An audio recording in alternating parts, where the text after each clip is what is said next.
Hey Flo here, just about ready to get going here.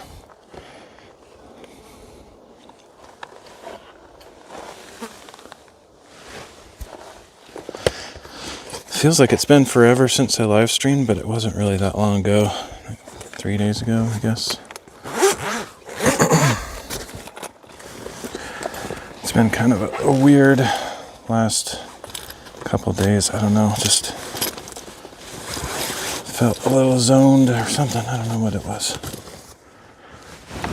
I kind of actually felt like I needed to get out just to kickstart my brain again. It's just, I don't know.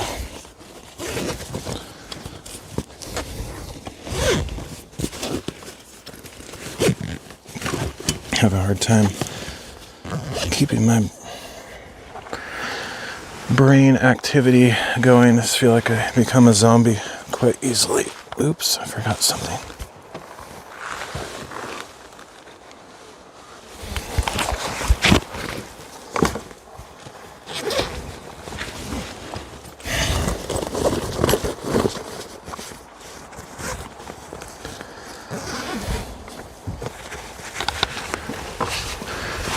So lately I've been doing mostly just stopping somewhere and not really hiking around.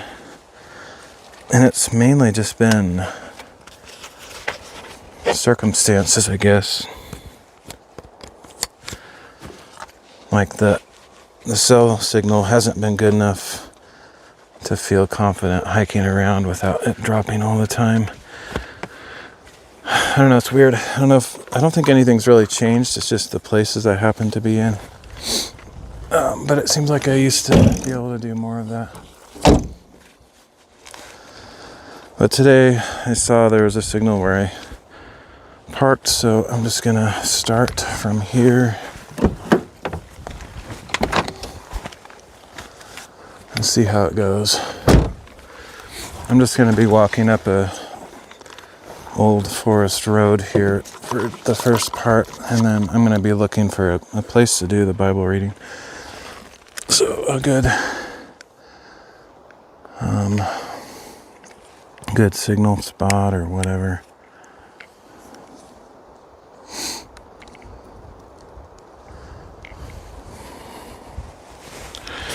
Okay. Oh. Guess I should get my microphone in a better spot here. It's fine, but it's not fine. Fine, not fine. There we go.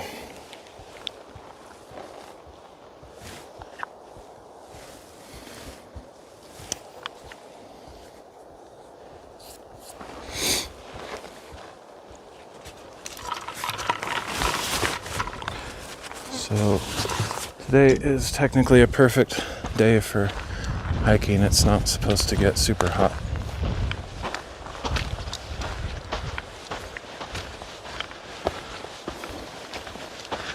It had been quite hot the last 3 or 4 days, I don't remember, for a while.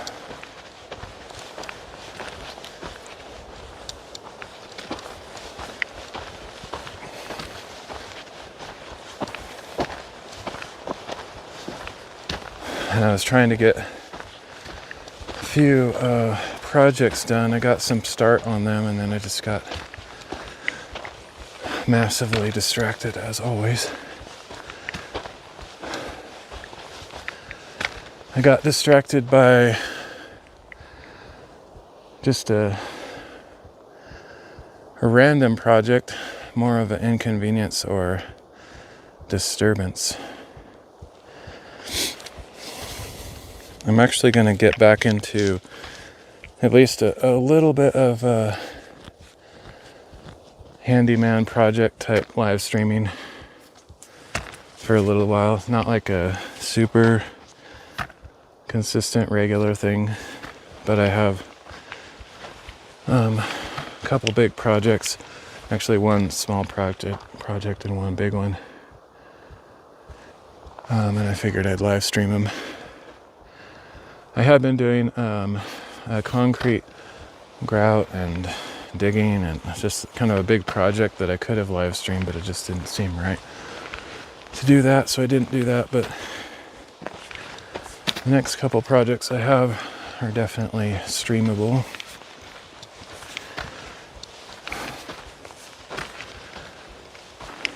But anyway, the disturbance that I had a couple days ago is that some yellow jackets were making their nest in the wall, and so I had to deal with that.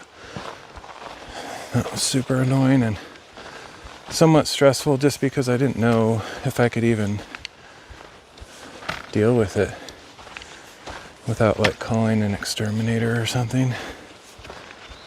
But I got fortunate.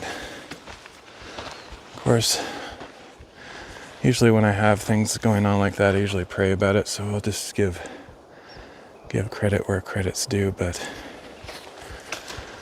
so I did a bunch of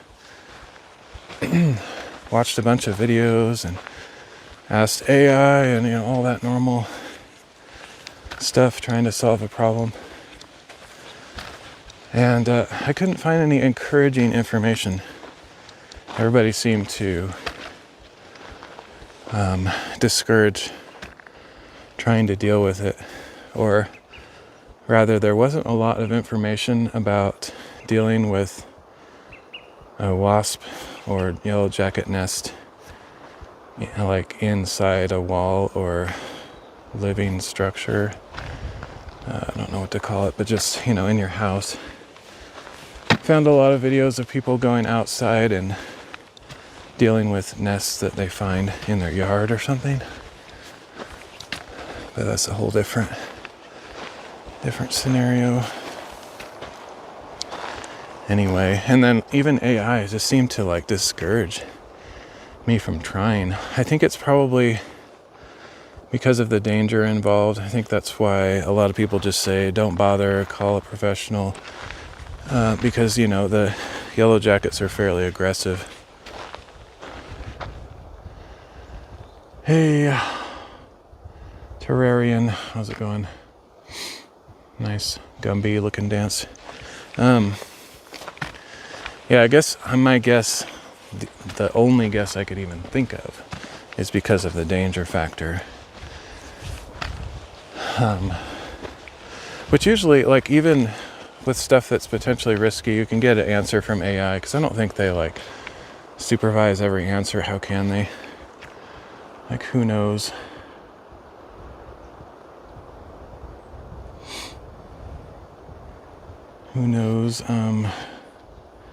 Doing fine. Don't know if it's only me, but the camera is off. I don't think so. Let me check.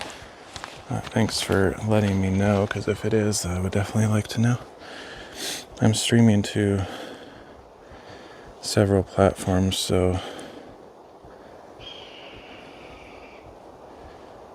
sometimes it's hard to know if it's working everywhere or whatever, but I only see a black screen. Maybe it's only me. Okay, yeah, I will check for sure, because that would be super annoying if that was the case. Let me check Twitch specifically so that I know whether it's a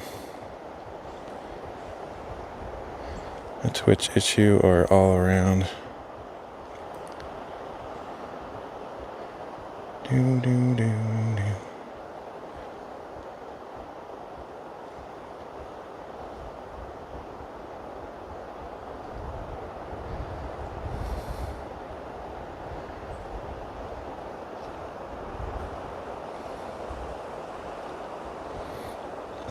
I don't even know how to look at my own stream on Twitch, because I don't have the Twitch app, I don't think. Should install that just so I can check. But then I have to like log in and all that crap.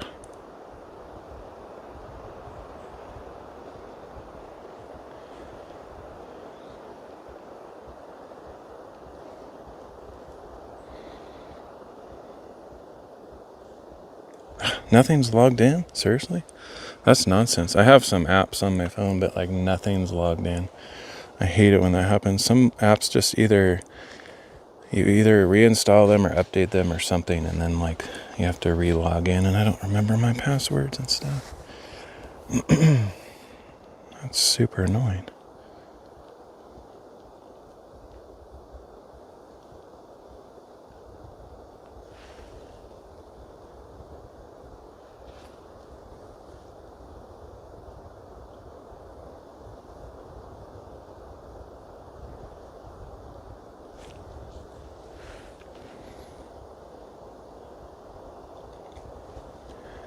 I don't even know if I have my password stuff on here.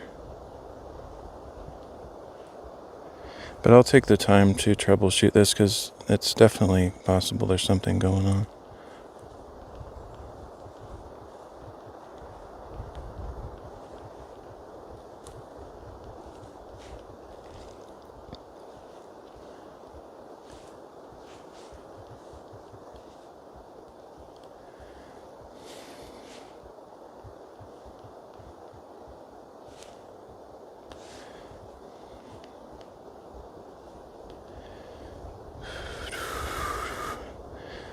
All right.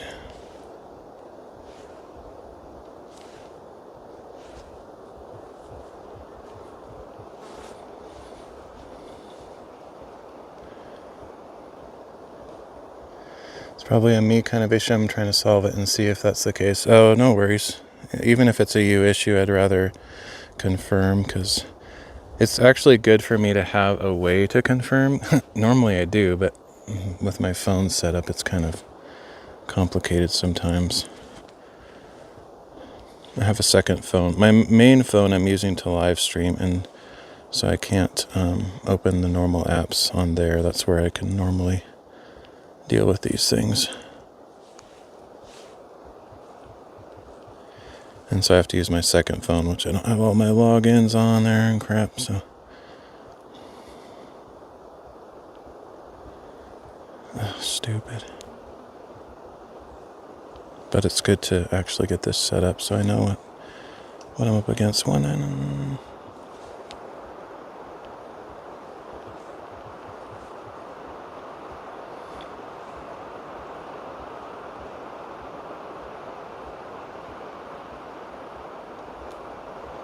Serious?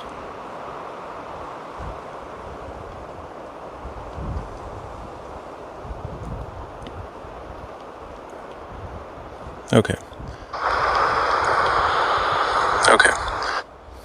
All right, so I confirmed it probably is a you issue. I just got onto I just got onto Twitch myself, and I can see my own stream. And if it's both more than you guys, hey Kutrang, if it's more than just one of you, and some of you aren't seeing it, I don't know what to say about that.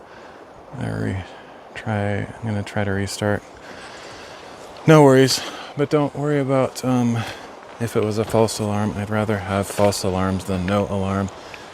But it's working for me. I got it to work on my own Twitch app. Hey Leo, thanks for the lemon.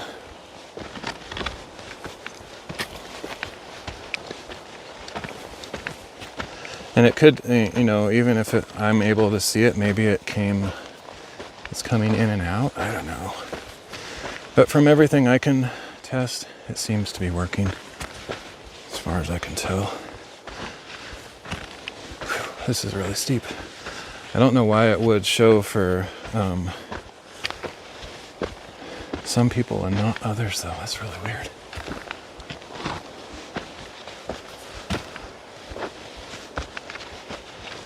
But yeah, I'm on pretty much every platform, so any platform you can imagine or have heard of, I'm likely live streaming there. So if it doesn't work somewhere and you really want to watch, I don't really expect that, but Twitch not showing. That's weird. Yeah, it's showing for me.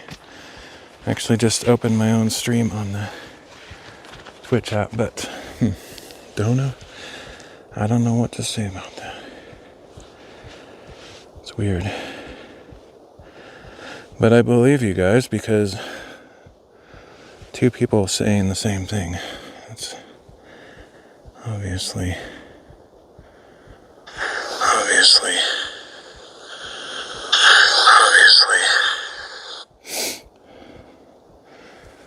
But I can see my own stream on the Twitch app. It's weird. Super loud though, so I gotta turn that down. Maybe it's like looping a short section.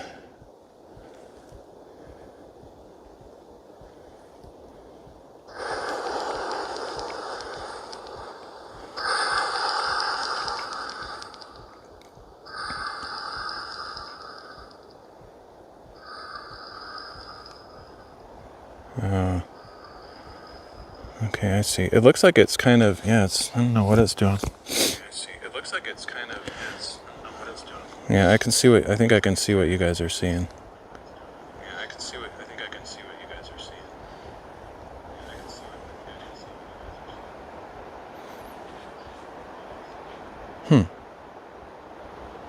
That's odd. Maybe I should just temporarily disable Twitch, unfortunately. I don't know what's going on.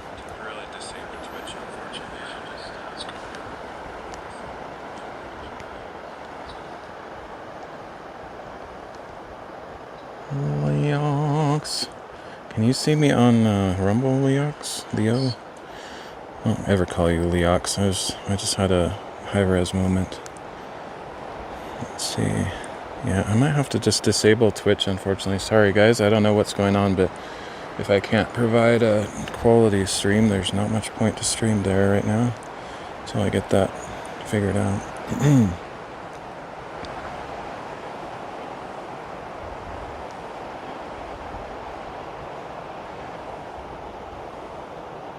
Yeah, it looks like it's coming and going. It's like in and out, not reliable. So I think I'll try to disable Twitch for the moment. Sucks. It's annoying. I don't really know why.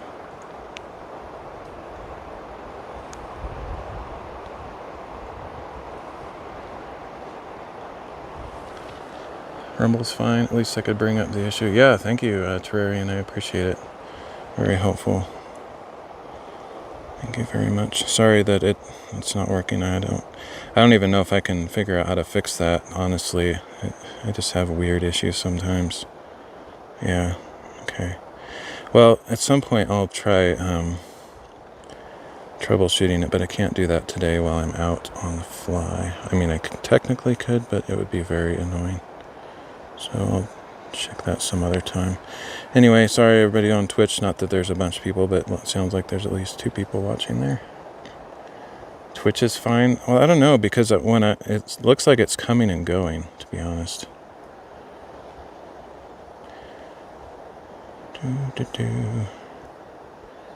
Oh, weird. It says Kick is offline too. Yeah, that's so annoying. All sorts of issues today.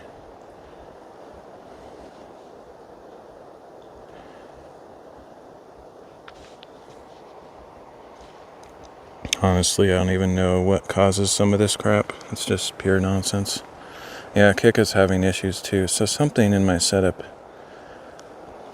it's not liking. Alright, well, I guess Twitch and Kick are goners. Alright, I'm gonna kill Twitch just because it doesn't seem to be working. It's annoying.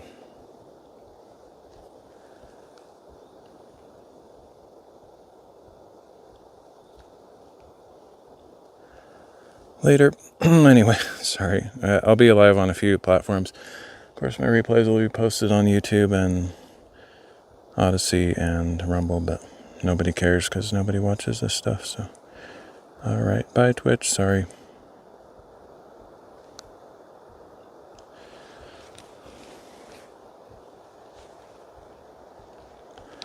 That's stupid. It's probably something in my encoder settings. I don't know what the deal is. Historically, I've always thought IRL Pro is the best for live streaming on Android, but I've been having a lot of these kind of obscure issues, and I can't actually narrow it down where the issue is. It's either It's either in the app itself, or it could be Aircast that I use for my restream distributing thing. I don't know. The thing is, it's very sporadic. Like, it doesn't happen every time, so I can't really troubleshoot it easily. It's very irritating.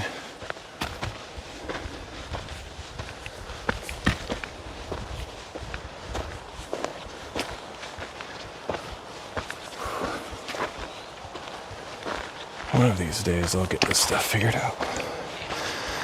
It's pretty random though. I think that's the first time I've actually seen that particular issue.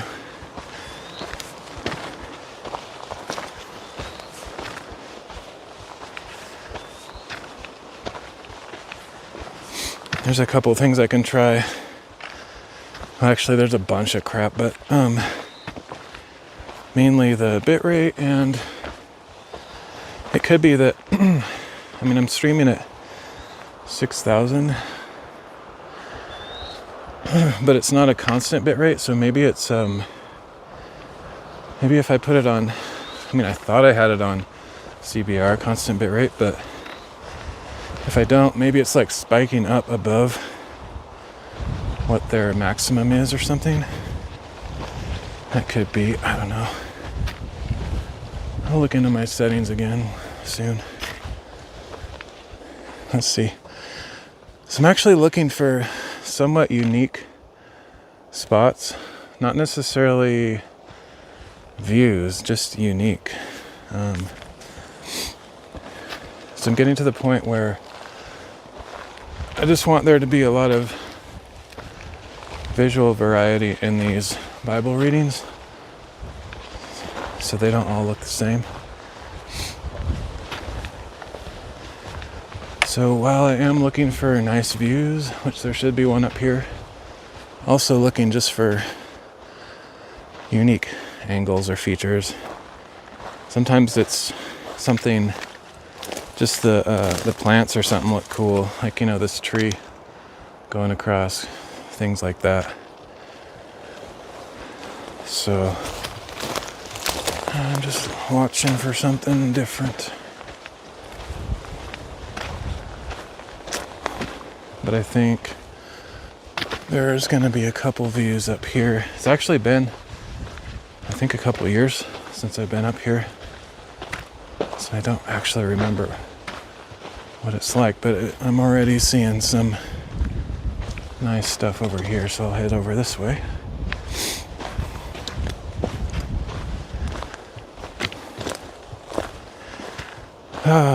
So the interruption, an important interruption to my story, I was talking about the Yellow Jacket issue. And like I said, AI and YouTube, which are generally my resources on DIY or just trying to figure stuff out, neither of them were, I couldn't find any good videos on YouTube, and I couldn't get any good answers on AI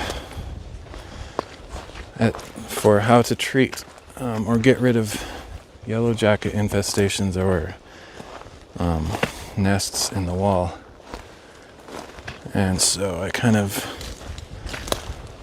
I just decided to do the most basic, obvious thing that isn't really a solution, but actually a lot of the stuff told me not to do this, but I tried it anyway.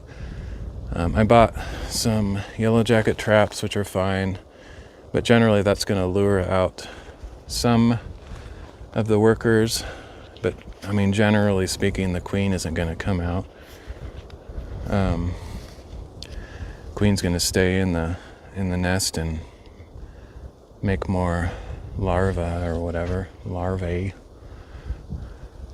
So anyway, I got rid of quite a few workers that way, filled up some yellow jacket traps, but I figured that's not going to really solve it. And the thing that AI and YouTube and even the instructions on the products say is basically you buy the sprays that are kind of like Raid or whatever, but they're made for yellow jackets or wasps, and they generally say don't really try to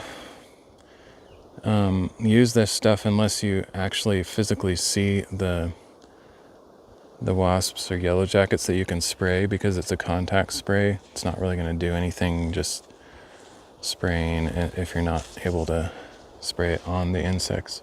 Anyway, so basically they discourage you from even doing that because it's inside the wall. How am I supposed to spray them if I can't see them?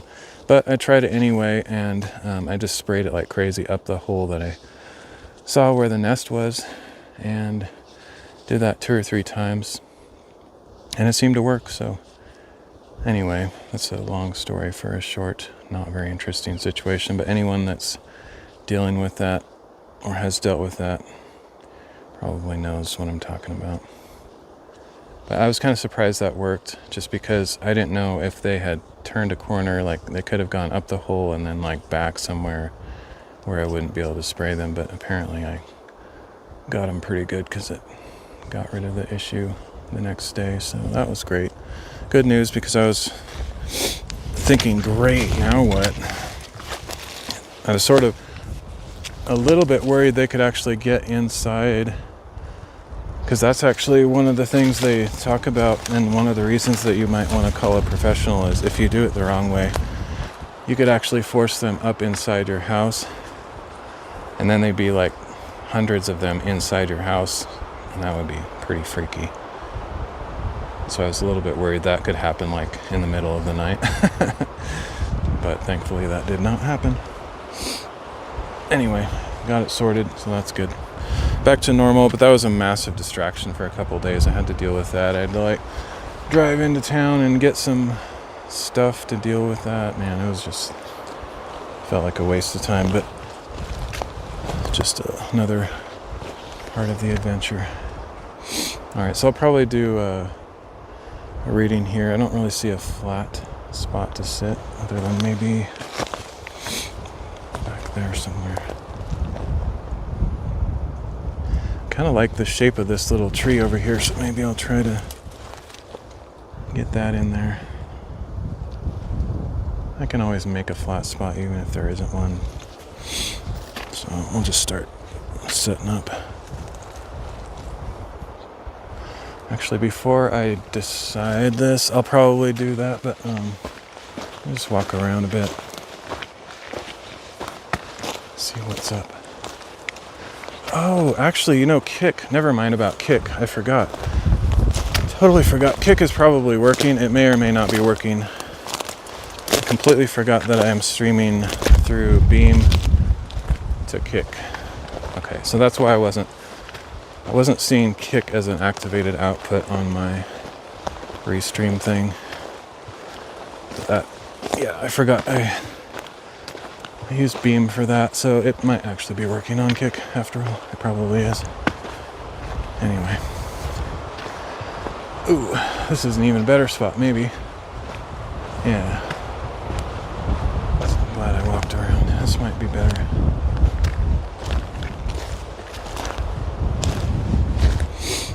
It's not that different, but it's a little bit more open, I guess, and I see a little dirt mound over there I might be able to sit on.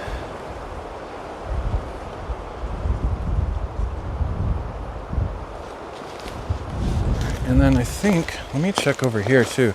I might do 2 readings while I'm up here. I kind of want to do as many as I can, because I don't get to get out every day. If there's another opening over here, I might, or it doesn't even have to be an opening, just something interesting. Might do something over here too. Even just right here.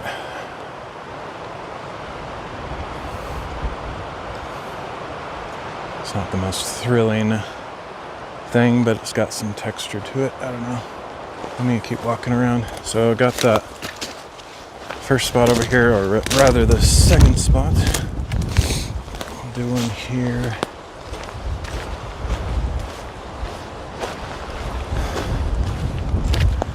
One right there, and then let me check a little bit further over this way in case there's another opening somewhere. Or something interesting. All in all, I would say this isn't the most interesting destination though.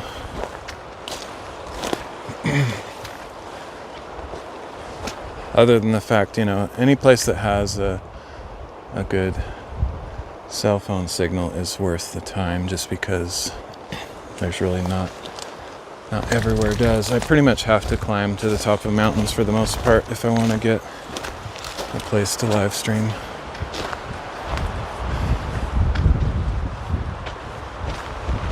And let me walk over this way just to make sure. Looks like there might be another opening there.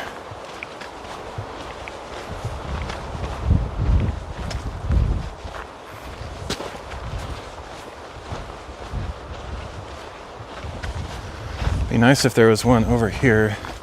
Problem is, I think the cell tower I'm connected to is behind me, so if I go down too far on the slope here, I might actually lose it. I'm losing it now. There's a nice spot right there. That's not bad. I think there is a view over here, because I remember this is starting to look familiar.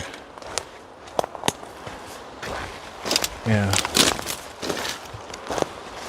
Once again, I don't know how reliable the connection will be over here.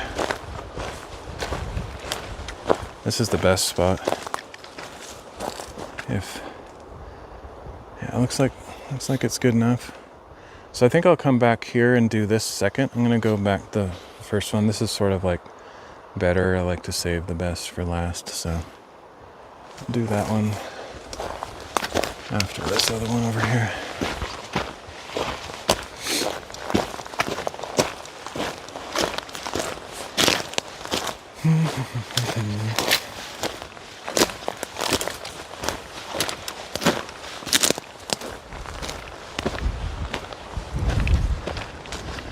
There could be something down this path. These are all just like user maintained ATV trails. There's no like actual established trails up here. None of these show up on the map. But people come up here often enough with their dirt bikes and four-wheelers to clear a path or keep it trimmed, so to speak. I could have driven all the way up technically, I guess, but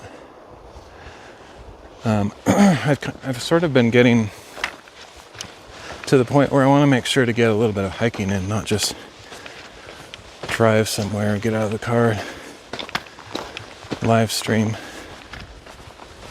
Kind of lose some of the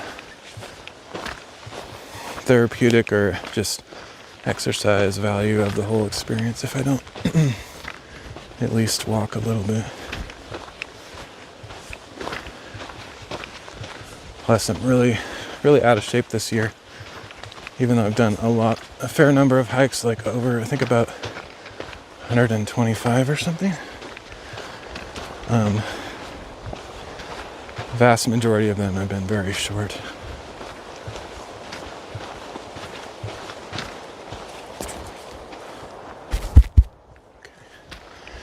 Yeah, this was the spot.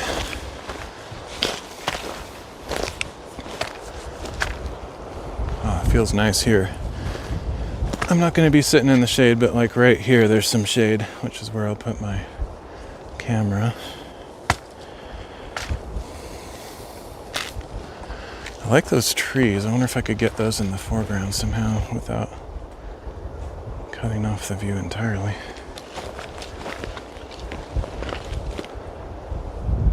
The view is kind of distant anyway. It's not like that amazing.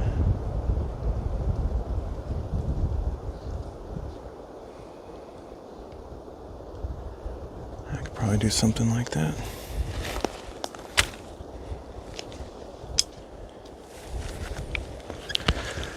So for those that don't already know, there are very few that are here, are probably people that have been here before, but I'm doing a read through the Bible this year, so I'm doing it all outside. Last year I tried to do it, and I did most of it just sitting in my chair at home. I decided it'd be more interesting to do it all outdoors and then throw the videos up on YouTube and other platforms. So that's what I'm doing. Actually only started about 6 weeks ago. So I've made pretty good progress because I'm actually outpacing the annual reading plan at this point. Not sure if I'll continue that, but trying to get a little ahead of the game in case unforeseen circumstances arise where I can't maintain that pace.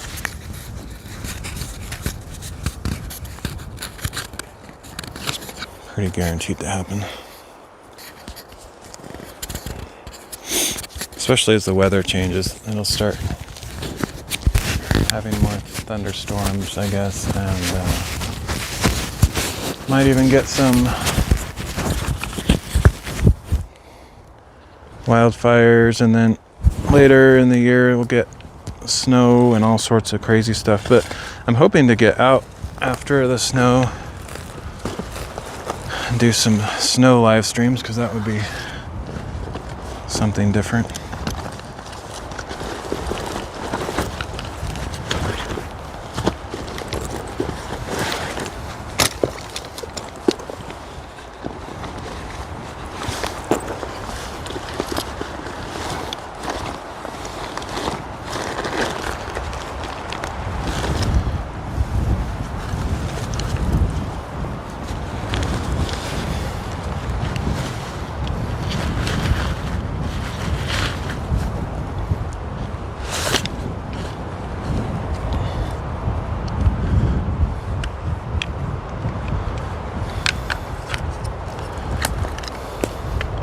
Kind of windy up here, but I think I should be okay.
Oh, I completely forgot I was gonna use my gimbal on the tripod. Let's see, how does that work?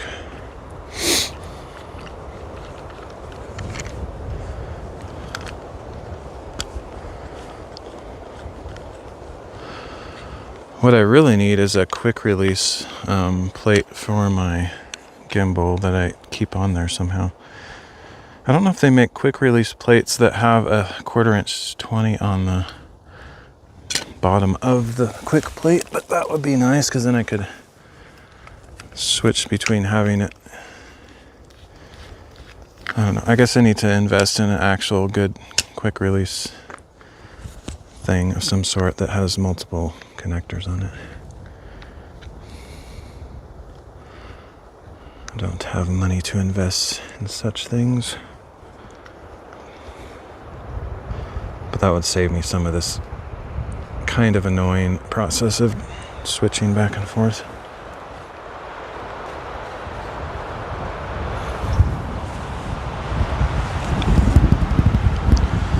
Wow, that is super windy all of a sudden. I mean, it feels good, I like it generally, but not good for the stability issue.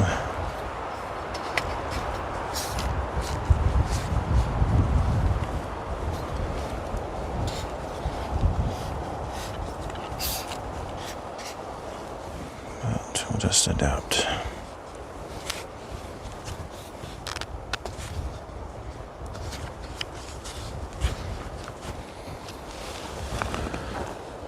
Whoa. Adapt and fall over. Trip on something. Okay, so that should be fine.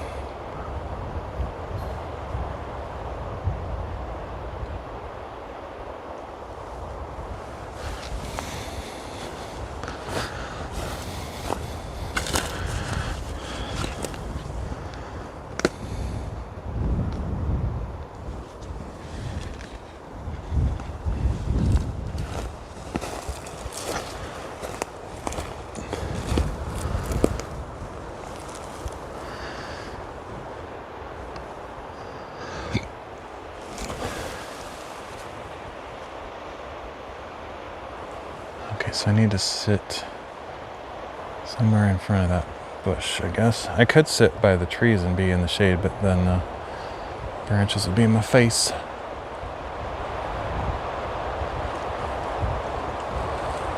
I don't mind being in the sun, it's not a big deal.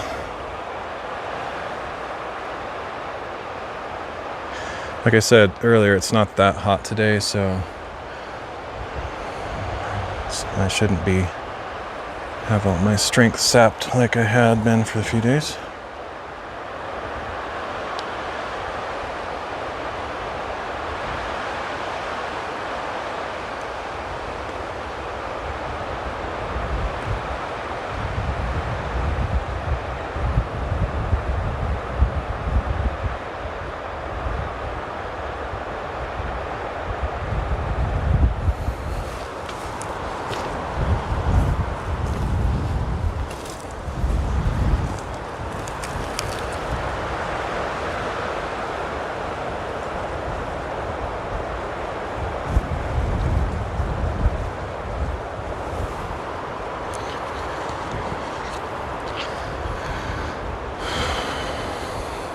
I almost was motivated to work on that app that has the reading plan last night, but then I realized if I do that, I'm just going to be up all night. So I'm going to go to bed, hopefully not get up insanely late, and then actually be able to get out and do a hike and live stream, which... Why is that changing? Like I can see the camera angle like switching. I hate that. I don't know what causes that. I think it's doing some kind of intelligent assessment of the focuser or some weird stupid thing, which I just wish it didn't do. Whatever it is.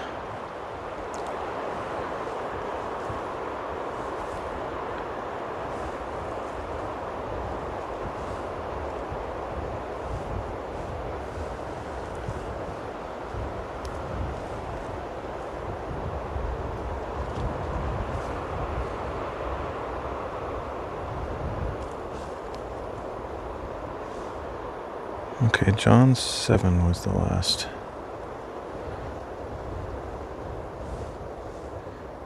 Wait, what? I thought I got through week 9. Let me check that again. Yeah, I don't think that's right.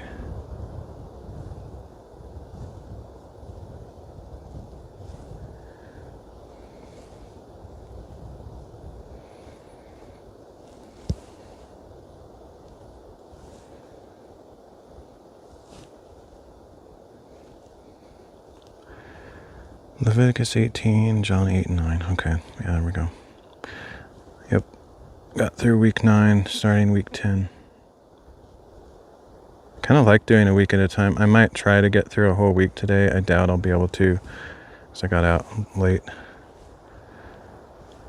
But we'll see.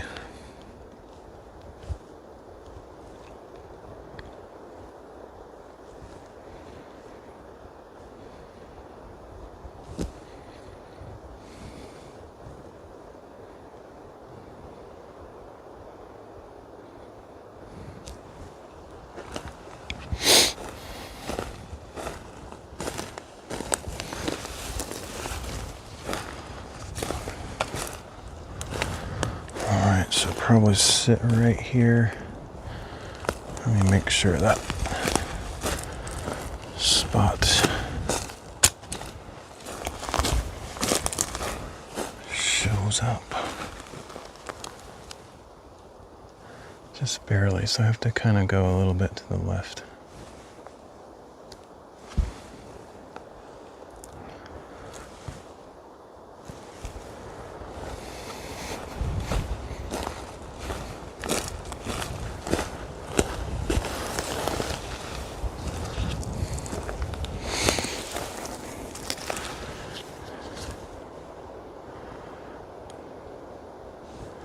Yeah, I have no idea what that Twitch thing was. Super annoying. It probably, whatever it was, it might have worked itself out eventually. But it's like, how am I supposed to know if it's going to keep doing that or not? So I just figured just cut Twitch off, which sucks because that's the only place people were actually watching. But oh well.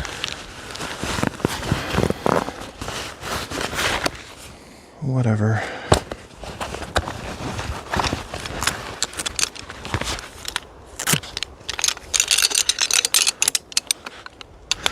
Oh, it's funny. I was talking to Gives a Minute recently about a platform called Xenon.xyz. They started 2 or 3 years ago. I don't remember how long ago. Probably 2 years ago. It's just kind of a crypto-based platform, kind of like Party or DLive, I guess. Back then, it was just normal. I could just stream for free like everywhere else. And then they died, predictably, because nobody was there, and it's just nothing really going on. And then they came back just recently from the dead. They resurrected the site. I don't know what the story is. I didn't talk to anybody on staff about it or anything, but anyway, back when I was originally on Xenon, I actually did talk to the staff. Such a small website that, there's a decent chance the staff might actually drop by. I don't remember what the guy's name was, but I talked to him, and I'm kind of wondering if maybe someone else took it over. Maybe they open sourced it and somebody's like, oh, I'll give it a shot. I don't know. Or it's the same team as before. I really don't have a clue. Anyway, when they resurrected it, apparently they made it so you have to have a cryptocurrency to stream there. And I think they didn't enact that immediately, because I streamed there at least a couple times, and I had somebody drop by. I think it might have been somebody that was working on the website or something, or just part of the team of some sort. Anyway, so it was working normally for a little while. A few weeks, a month, I don't know. But apparently, they changed it not long ago to make it so you have to have a cryptocurrency, and I think you have to spend money to stream there, technically. So I'm like, nope. And I told Gives a Minute about it before I knew about that change. And so he tried it, and he's like, no, you have to pay to stream there. I was like, really? I don't have to pay. But then I checked today, and I also have to. So, yep, I'm not streaming there anymore. Probably never will. And I don't like to be negative, but they won't survive. It's 100% guarantee that they will not survive. No platform that makes people pay to live stream will survive. There is no model, no matter how creative or clever you think you are. If it involves the streamers or content creators paying to stream there, it will not work. It will not survive. Unless the amount that you pay is like a 10,000th of a penny, or something absurdly small, which is kind of how Odyssey works. I think it's a 1,000th of a penny for each live stream. Actually, it's not even 1,000th of a penny. It's 1,000th of the LBRY token, or whatever it's called, which I don't even know what the value of that is. But I somehow got some library tokens back in the day, and that's how I've been streaming on Odyssey all this time, because one library token is worth about 500 live streams, and I had several library tokens somehow. I think somebody donated some, or you might start out with an account with a few tokens. I don't remember, it's been so long. Anyway, I've never run out. I haven't even come close to running out, so that's worked for years. And I didn't spend anything on that, and I never would. There's no way I would pay to live stream. That's so stupid. The only way the platforms make any money at all is if there's content creators or live streamers. So they're making money off of us or you or whoever. So if they expect you to pay, that's completely ridiculous. I mean, I understand because it's not a profitable business model, but passing on the expense to the people who are making you any money at all is not, it's just not going to work. No one's going to go for that. It's literally the dumbest thing anyone's ever thought of.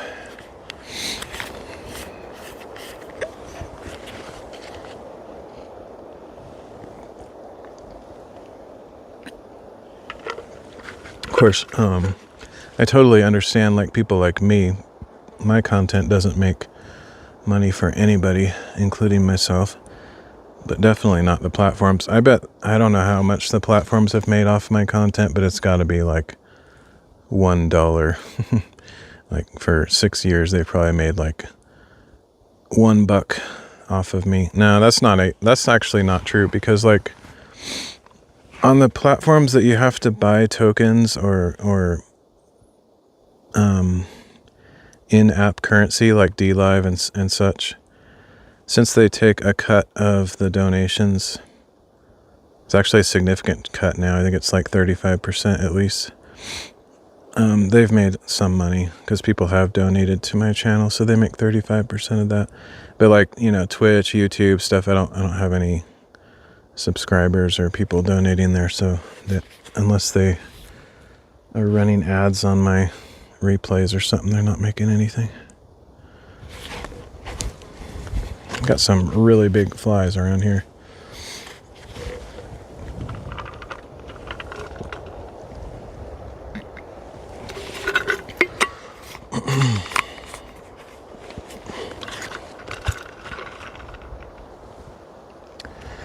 Alrighty.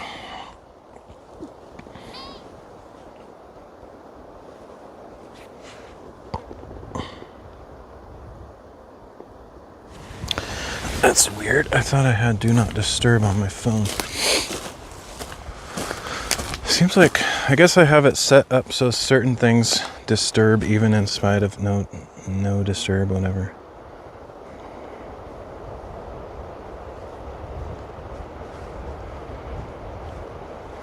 Whatever, I don't know. I'll check it later.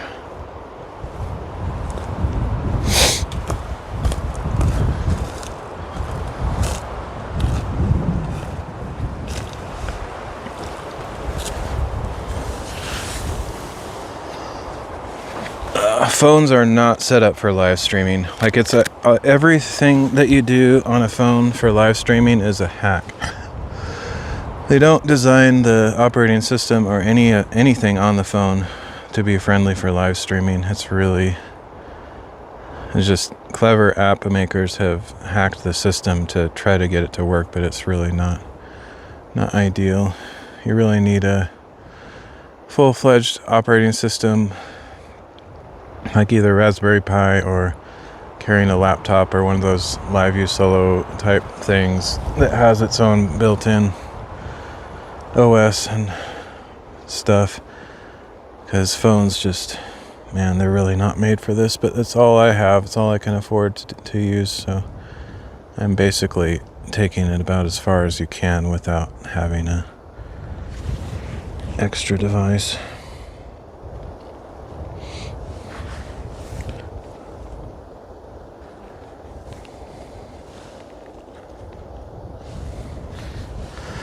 All right, today we're going to be reading Leviticus 14 and 15 and John 10, 1 to 21.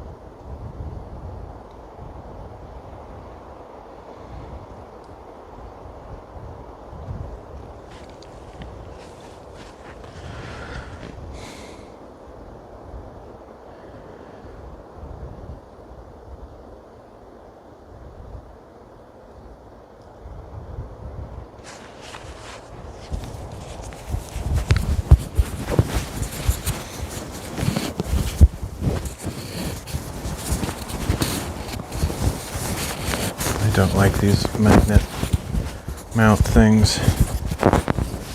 Not sure how else they would do it though.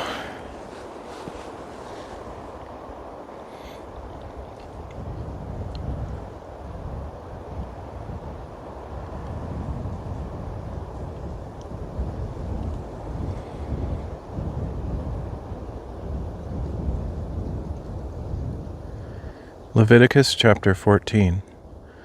Then the Lord said to Moses, "This is the law for the one afflicted with a skin disease on the day of his cleansing, when he is brought to the priest. The priest is to go outside the camp to examine him, and if the skin disease of the afflicted person has healed, the priest shall order that 2 live clean birds, cedar wood, scarlet yarn, and hyssop, be brought for the one to be cleansed. Then the priest shall command that one of the birds be slaughtered over fresh water in a clay pot, and he is to take the live bird together with the cedar wood, scarlet yarn, and hyssop, and dip them into the blood of the bird that was slaughtered over the fresh water. 7 times he shall sprinkle the one to be cleansed of the skin disease. Then he shall pronounce him clean and release the live bird into the open field. The one being cleansed must wash his clothes, shave off all his hair, and bathe with water. Then he will be ceremonially clean. Afterward he may enter the camp, but he must remain outside his tent for 7 days. On the 7th day he must shave off all his hair, his head, his beard, his eyebrows, and the rest of his hair. He must wash his clothes and bathe himself with water, and he will be clean. On the 8th day he is to bring 2 unblemished male lambs, an unblemished ewe lamb a year old, a grain offering of 3/10 of an ephah of fine flour mixed with olive oil, and 1 log of olive oil. The priest who performs the cleansing shall present the one to be cleansed, together with these offerings, before the Lord at the entrance to the tent of meeting. Then the priest is to take one of the male lambs and present it as a guilt offering, along with the log of olive oil, and he must wave them as a wave offering before the Lord. Then he is to slaughter the lamb in the sanctuary area where the sin offering and the burnt offering are slaughtered. Like the sin offering, the guilt offering belongs to the priest. It is most holy. The priest is to take some of the blood from the guilt offering and put it on the right earlobe of the one to be cleansed, on the thumb of his right hand, and on the big toe of his right foot. Then the priest shall take some of the log of olive oil, pour it into his left palm, dip his right forefinger into the oil in his left palm, and sprinkle some of the oil with his finger 7 times before the Lord. And the priest is to put some of the oil remaining in his palm on the right earlobe of the one to be cleansed, on the thumb of his right hand, and on the big toe of his right foot, on top of the blood of the guilt offering. The rest of the oil in his palm the priest is to put on the head of the one to be cleansed, to make atonement for him before the Lord. Then the priest is to sacrifice the sin offering and make atonement for the one to be cleansed from his uncleanness. After that the priest shall slaughter the burnt offering and offer it on the altar with the grain offering to make atonement for him, and he will be clean. If, however, the person is poor and cannot afford these offerings, he is to take 1 male lamb as a guilt offering to be waved to make atonement for him, along with 1/10 of an ephah of fine flour mixed with olive oil for a grain offering, a log of olive oil, and 2 turtle doves or 2 young pigeons, whichever he can afford, one to be a sin offering and the other a burnt offering. On the 8th day he is to bring them for his cleansing to the priest at the entrance to the tent of meeting before the Lord. The priest shall take the lamb for the guilt offering along with a log of olive oil, and wave them as a wave offering before the Lord. And after he slaughters the lamb for the guilt offering, the priest is to take some of the blood of the guilt offering and put it on the right earlobe of the one to be cleansed, on the thumb of his right hand, and on the big toe of his right foot. Then the priest is to pour some of the oil into his left palm and sprinkle with his right forefinger some of the oil in his left palm 7 times before the Lord. The priest shall also put some of the oil in his right palm, on the right earlobe of the one to be cleansed, on the thumb of his right hand, and on the big toe of his right foot, on the same places as the blood of the guilt offering. The rest of the oil in his palm the priest is to put on the head of the one to be cleansed, to make atonement for him before the Lord. Then he must sacrifice the turtle doves or young pigeons, whichever he can afford, one as a sin offering and the other as a burnt offering, together with the grain offering. In this way the priest will make atonement before the Lord for the one to be cleansed. This is the law for someone who has a skin disease and cannot afford the cost of his cleansing. Then the Lord said to Moses and Aaron, When you enter the land of Canaan, which I am giving you as your possession, and I put a contamination of mildew into a house in that land, the owner of the house shall come and tell the priest, Something like mildew has appeared in my house. The priest must order that the house be cleared before he enters it to examine the mildew, so that nothing in the house will become unclean. After this, the priest shall go in to inspect the house. He is to examine the house, and if the mildew on the walls consists of green or red depressions that appear to be beneath the surface of the wall, the priest shall go outside the doorway of the house and close it up for 7 days. On the 7th day, the priest is to return and inspect the house. If the mildew has spread on the walls, he must order that the contaminated stones be pulled out and thrown into an unclean place outside the city. And he shall have the inside of the house scraped completely, and the plaster that is scraped off dumped into an unclean place outside the city. So different stones must be obtained to replace the contaminated ones, as well as additional mortar to replaster the house. If the mildew reappears in the house after the stones have been torn out and the house has been scraped and replastered, the priest must come and inspect it. If the mildew has spread in the house, it is a destructive mildew, the house is unclean. It must be torn down with its stones, its timbers, and all its plaster, and taken outside the city to an unclean place. Anyone who enters the house during any of the days that it is closed up will be unclean until evening, and anyone who sleeps in the house or eats in it must wash his clothes. If, however, the priest comes and inspects it, and the mildew has not spread after the house has been replastered, he shall pronounce the house clean, because the mildew is gone. He is to take 2 birds, cedar wood, scarlet yarn, and hyssop to purify the house. And he shall slaughter one of the birds over fresh water in a clay pot. Then he shall take the cedar wood, the hyssop, the scarlet yarn, and the live bird, dip them in the blood of the slaughtered bird and the fresh water, and sprinkle the house 7 times. And he shall cleanse the house with the bird's blood, the fresh water, the live bird, the cedar wood, the hyssop, and the scarlet yarn. Finally, he is to release the live bird into the open fields outside the city. In this way he will make atonement for the house, and it will be clean. This is the law for any infectious skin disease, for a scaly outbreak, for mildew in clothing or in a house, and for a swelling, rash, or spot, to determine when something is clean or unclean. This is the law regarding skin diseases and mildew.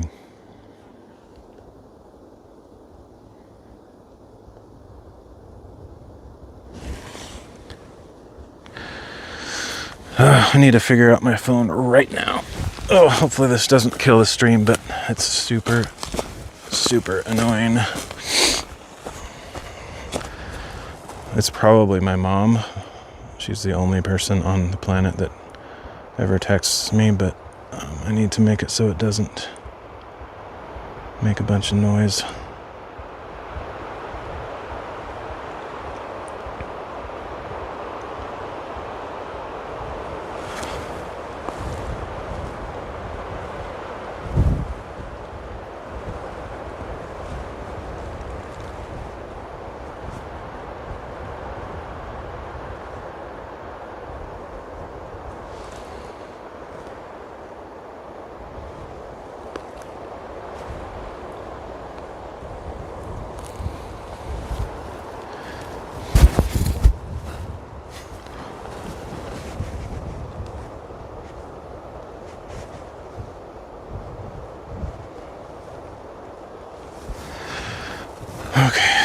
think that'll do it.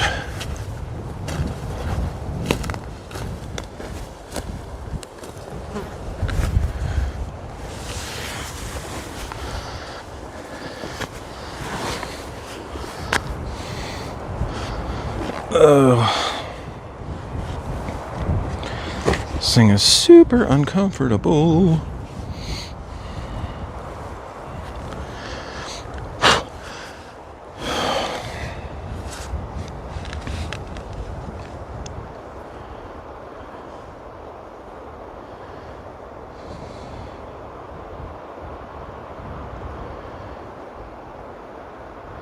Leviticus chapter 15. And the Lord said to Moses and Aaron, "Say to the Israelites, when any man has a bodily discharge, the discharge is unclean. This uncleanness is from his discharge, whether his body allows the discharge to flow or blocks it. So his discharge will bring about uncleanness.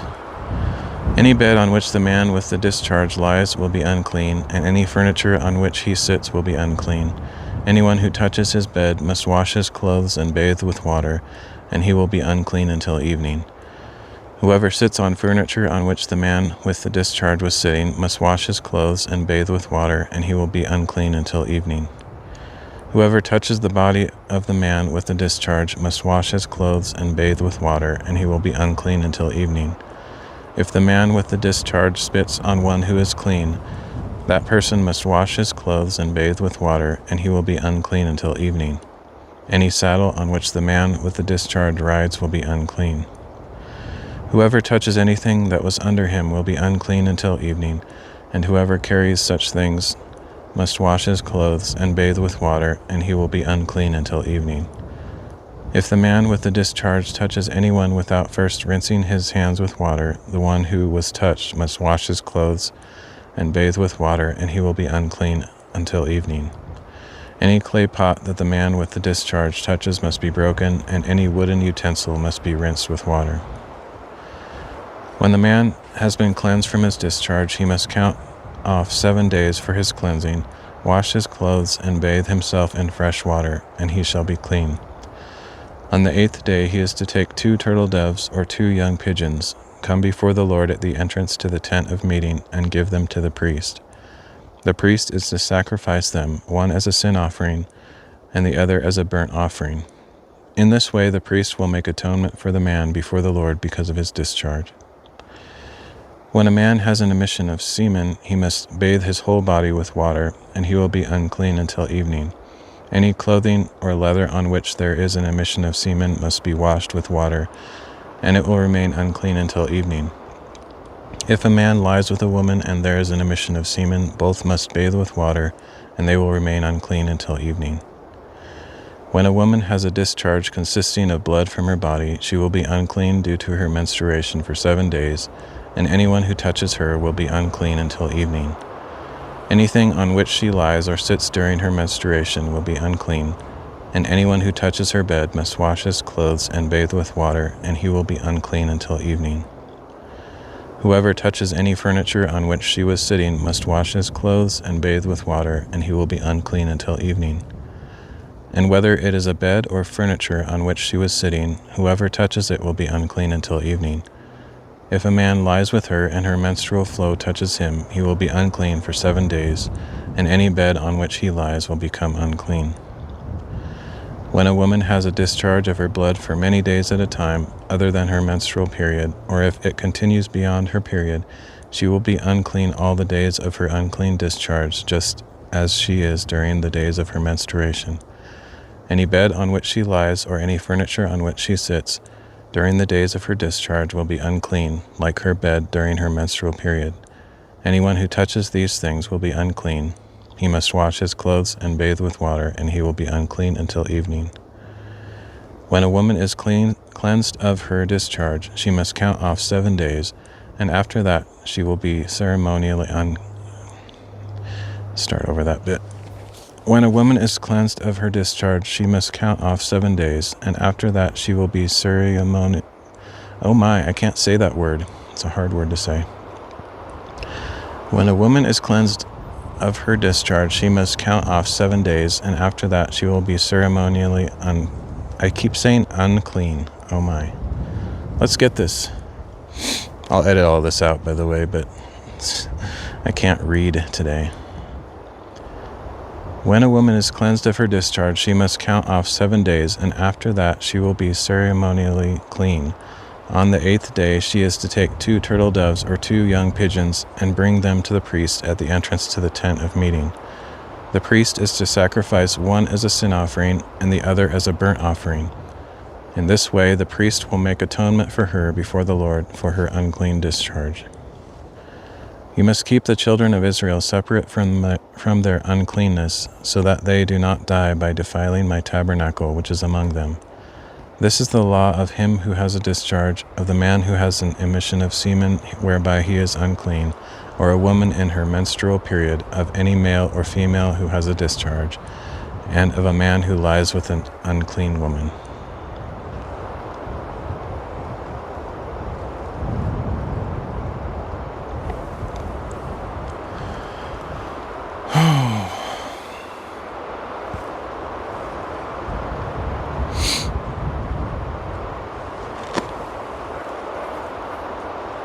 Hey, W. Dill. Alright, so it's got one more chapter. And then I'll walk over to that other spot that I found that I think has a better view.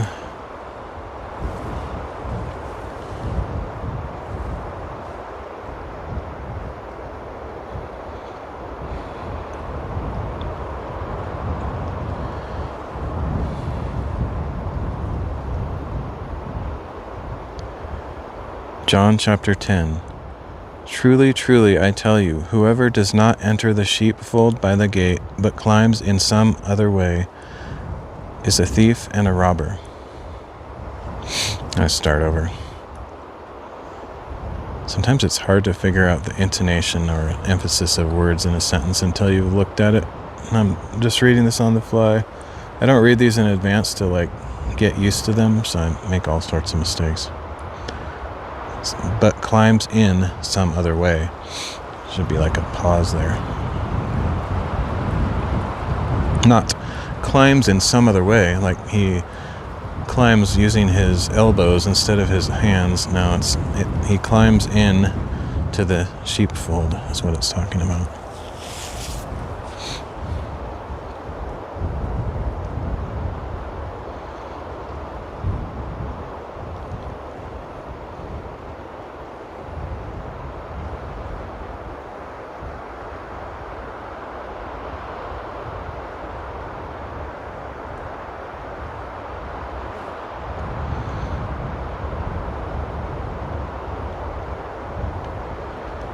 John chapter 10. Truly, truly, I tell you, whoever does not enter the sheepfold by the gate, but climbs in some other way, is a thief and a robber. But the one who enters by the gate is the shepherd of the sheep. The gatekeeper opens the gate for him, and the sheep listen for his voice. He calls his own sheep by name and leads them out. When he has brought out all his own, he goes on ahead of them, and his sheep follow him because they know his voice. But they will never follow a stranger. In fact, they will flee from him because they do not recognize his voice. Jesus spoke to them using this illustration, but they did not understand what he was telling them. So he said to them again, Truly, truly, I tell you, I am the gate for the sheep. All who came before me were thieves and robbers, but the sheep did not listen to them. I am the gate. If anyone enters through me, he will be saved. He will come in and go out and find pasture. The thief comes only to steal and kill and destroy. I have come that they may have life and have it in all its fullness. I am the good shepherd. The good shepherd lays down his life for the sheep. The hired hand is not the shepherd, and the sheep are not his own. When he sees the wolf coming, he abandons the sheep and runs away. Then the wolf pounces on them and scatters the flock. The man runs away because he is a hired servant and is unconcerned for the sheep. I am the good shepherd. I know my sheep, and my sheep know me, just as the Father knows me, and I know the Father. and I lay down my life for the sheep. I have other sheep that are not of this fold. I must bring them in as well, and they will listen to my voice. Then there will be one flock and one shepherd. The reason the Father loves me is that I lay down my life in order to take it up again. No one takes it from me, but I lay it down of my own accord. I have authority to lay it down and authority to take it up again. This charge I have received from my Father. Again, there was division among the Jews because of Jesus' message. Many of them said, "He is demon-possessed and insane. Why would you listen to him?" But others replied, "These are not the words of a man possessed by a demon. Can a demon open the eyes of the blind?"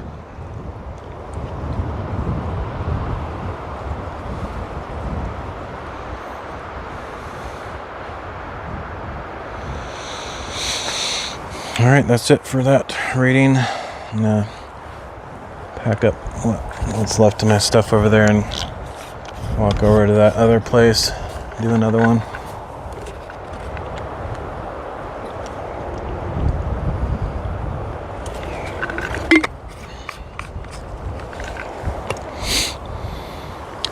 Guess I could get this ready.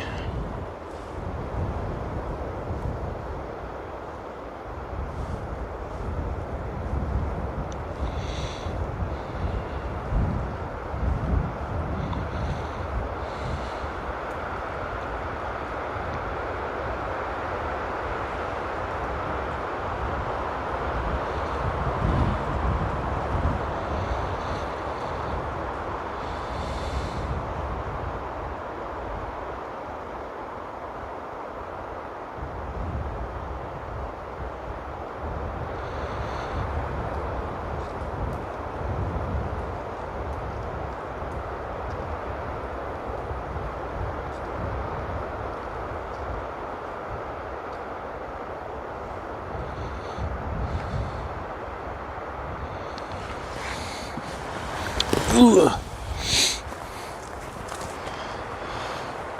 Okay, I should do a little bit less blabbing. I mean, if I have a story to tell or something to talk about, that's fine, but typically I just blab about stuff. And then I can't do as much hiking or reading because I run out of time.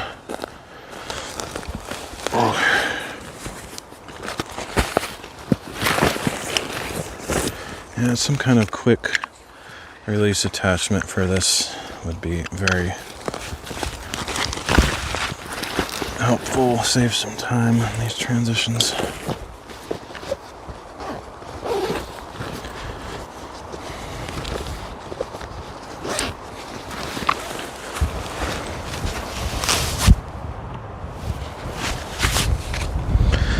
I might start doing some recordings that aren't live streams for these Bible readings. I haven't fully decided yet. I would prefer to do all of them as live streams, but there's some places I want to try to do some readings that I know there's no signal, just so I can get some different angles and stuff.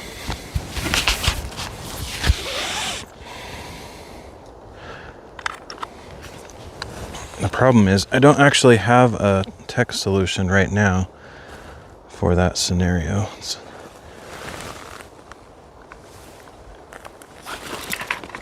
If I don't have a signal for the live stream, I also don't have a signal for my on-screen Bible text app, so I have to either remake that whole app so that it can work offline somehow, or which it's not really possible in my current.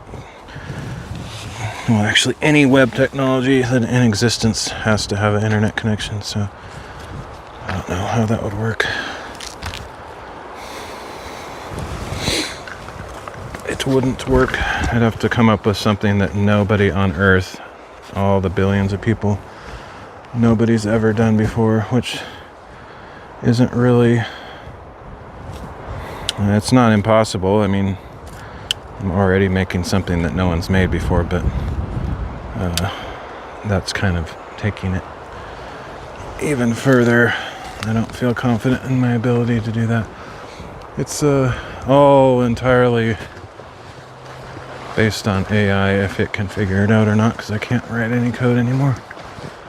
Which, it figured this out. I do have some alpha code that it wrote a few months ago where I asked it to solve a particular problem. And if it did solve it, I might have that code already, or I could just ask it again, but I don't remember what. When you get into lengthy conversations with AI, unless you record the whole conversation in a document, it's kind of hard to recreate the exact set of prompts to get back to where you were. That's the biggest problem with AI right now. I think it actually is. I do believe it's smarter than most of us, and it can solve problems better than we can. The weakness of it is getting it that far to where it's had a conversation. Because just like humans, its intelligence is very much like humans. A lot of people will deny it, but they just don't understand it, how effective it is. It needs to have conversations just like we do. It can't just give you something. It can't read your mind. You have to tell it exactly what you want. And if it gets it wrong, you say, "Oh, you misunderstood me." Just like a person would. A person will make mistakes. It will, actually AI will make far less mistakes than a person. And it will make as good or better judgment calls about decisions with less information. But you're going to get better results if you give it a lot of information. And so the best results I've had are after really long conversations. You can't just get one prompt and expect it to get it right the first time. That's just an unrealistic expectation. You have to have sometimes multiple hours long conversation with it, and then it starts forming a perfect image of what you're asking for. But most people don't have the patience to do that, and they think, "Oh, AI is stupid, it didn't get it in one shot." It's like, could you have done that in one shot? No, there's not a person alive, not even the smartest geniuses with 600 level IQ that could just write code first shot and everything works. You have to think about it. So does AI. So you have to give it a chance. Okay, so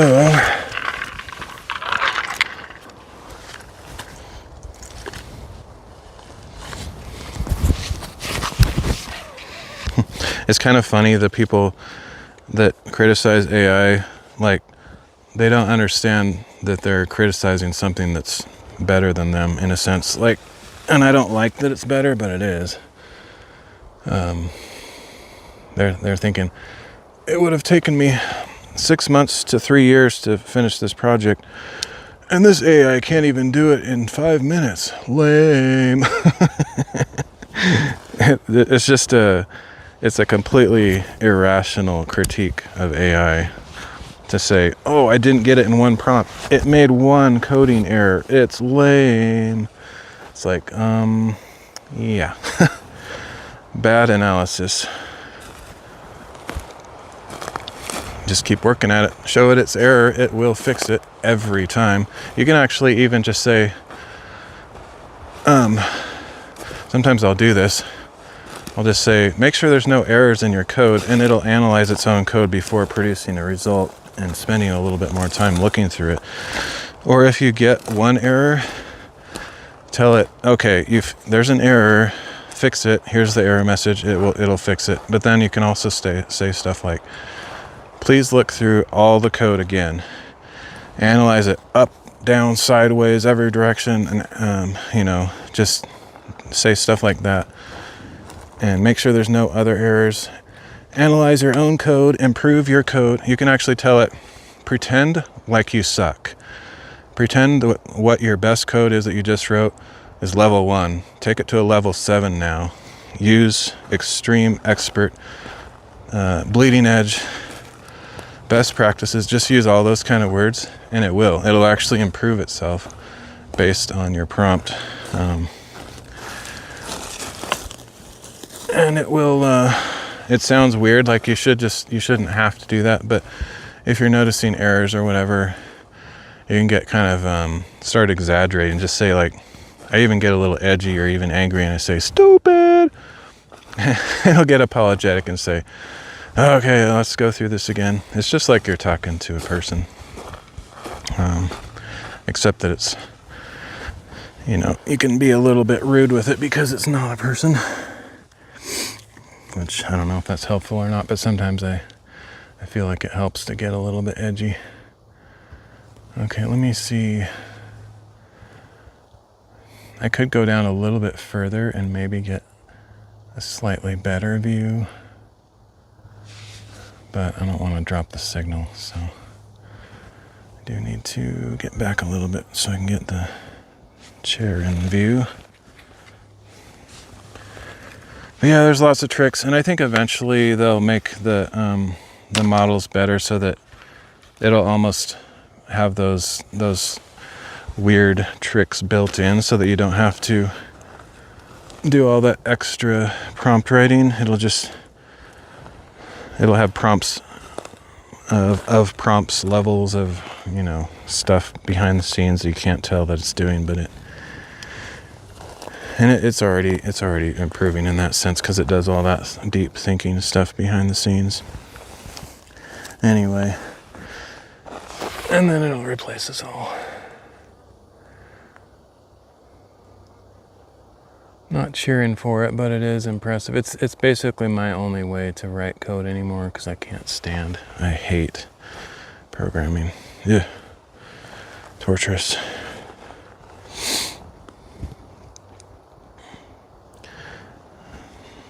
Okay, let's see. We got.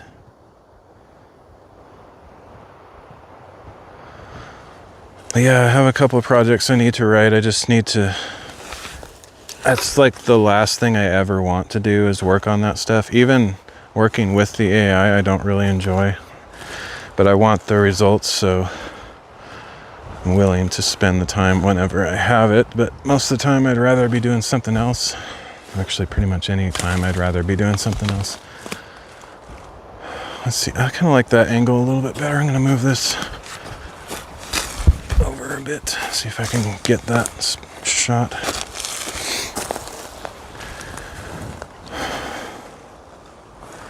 And it definitely helps to have a background in programming. That's, I think, how I'm able to get some of the good results is that I have enough experience that I can write.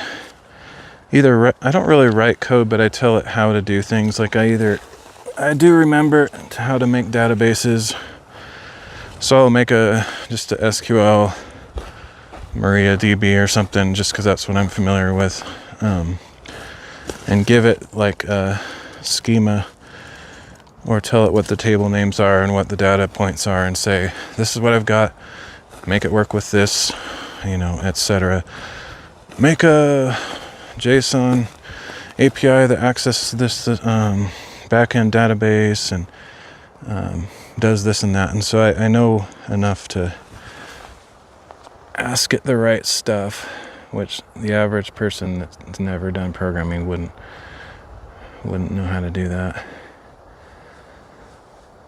So I think that's part of the reason I can get decent results.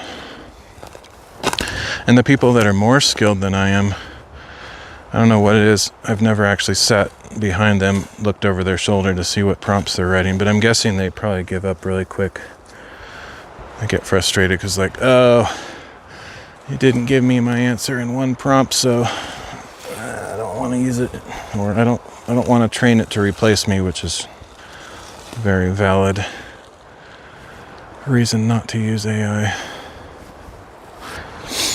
The more we use it, the more it's replacing us, but I don't have a choice if I want these tools, because no one's going to write it for me, and I can't write it anymore myself, so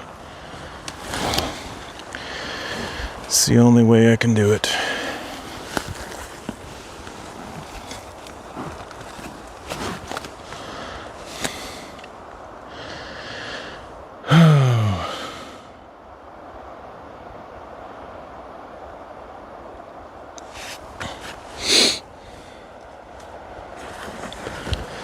This is a nice spot. I'm in the shade. I think there could be some other like really amazing spots down there just beyond these scraggly looking trees, but I don't really feel like exploring that thoroughly right now.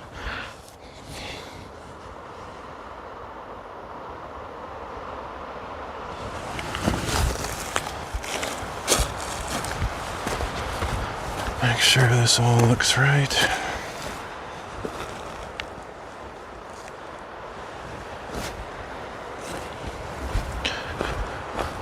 Oh man, I wish I finished my life a generation ago though. I don't enjoy this technical or whatever technological world we live in. It's just imagine just like being a hard worker back in the 50s and just finishing your life. You're retired, you did all that you really needed to do, and then this stuff is just barely coming in and you don't have to really worry about it because you're on your way out. That is just the ideal thing.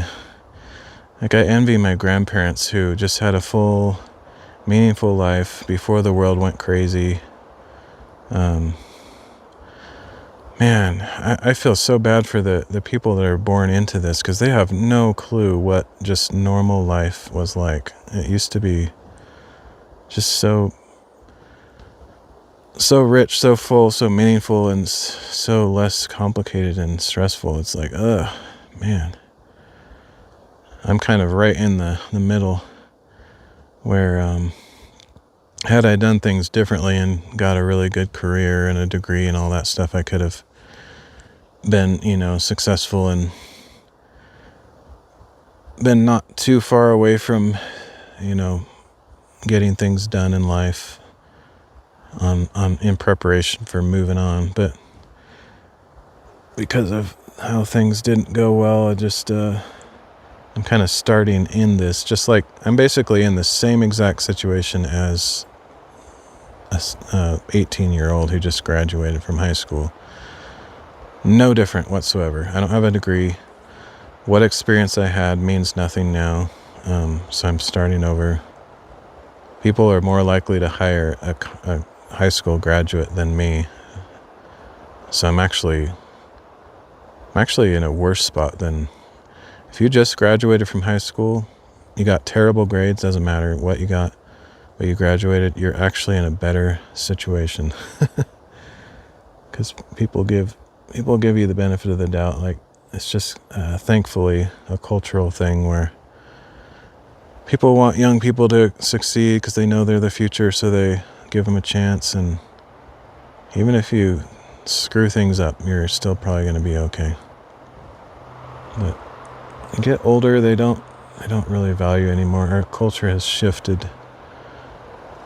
2 generations ago, about 30 to 50 years ago, older people were still valued, respected, but nah, these days it's shifted, unfortunately. Just don't get old and you'll be fine.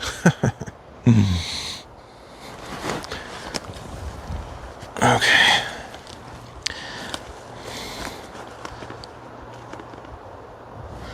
This is like really not stable. I need to either dig in these feet or change my angle somehow. It's a little bit better.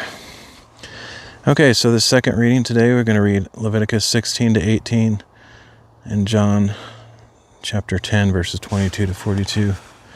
I'm actually kind of struggling with the Leviticus. It's probably one of my least favorite books to read just because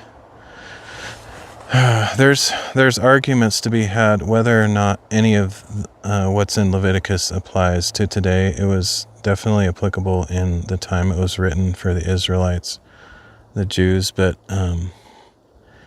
I will not say one way or the other whether any of this comes into modern times. I've heard both arguments and I can't figure out which one. I think I lean more toward believers, Christians in the New Testament, followers of Christ, don't have to follow these very specific rules from the Old Testament, as far as all these clean and unclean, what you can eat, what you can't eat, what kind of clothing you have to wear, all these kinds of things. I think there's enough in the New Testament that shows that we don't have to do that. Like, as an example, in Acts, I don't remember where it is, but basically they were trying to figure out what guidelines to give to the Gentiles who are new to the church, because at that time the church was entirely Jews, no Gentiles allowed. They didn't even think the gospel, Jesus, any of that was for the whole world. They just thought, it's all about the continuation of Judaism, so you have to become a Jew in order to follow Christ. But then God revealed through the Holy Spirit to Paul, the Apostle Paul, that is not what his plan was. That's how it started, but the plan was from the beginning. Even in these chapters we're reading now, it talks about how through Abraham, all the nations of the world, all the families of the world will be blessed. And so we know, even from way back then, that it's not just about Abraham's family or the Jews, but it took a while for that to be revealed. And it talks about that in the New Testament, how it was a great mystery, that now the dividing wall of hostility has been broken down, and the Jews and the Gentile are one body in Christ. And because of all that, it seems quite apparent to me that we do not have to follow all of these Levitical laws that the Jews have, as Gentiles or non-Jews. But that doesn't mean that it has no value. We shouldn't just rip that section out of the Bible by any means. But I don't fully understand, because there's also the verse that talks about, and this is just, you can't take it out of context, but I don't know the full context because I'm not a scholar. It talks about he who breaks the least of these commandments and teaches others to do so is the least in the kingdom of heaven. And I don't know what that's talking about, if it's talking about Leviticus type stuff or it's talking about other things. That's what's not obvious.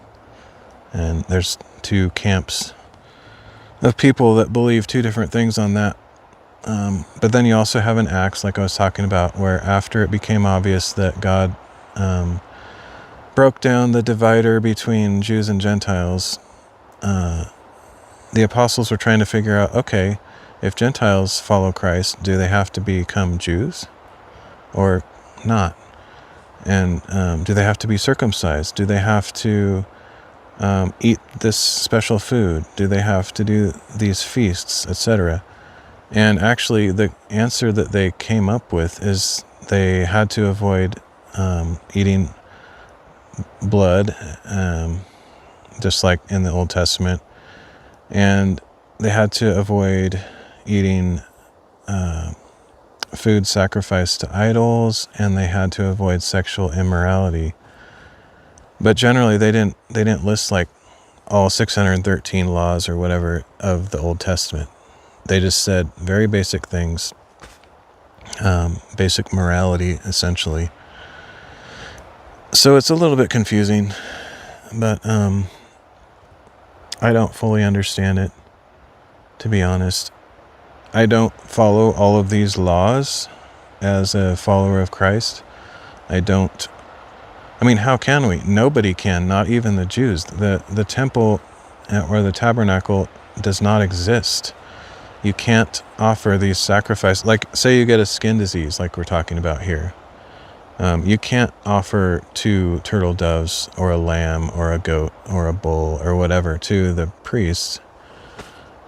So everybody is guilty of not following this law, not just Gentiles.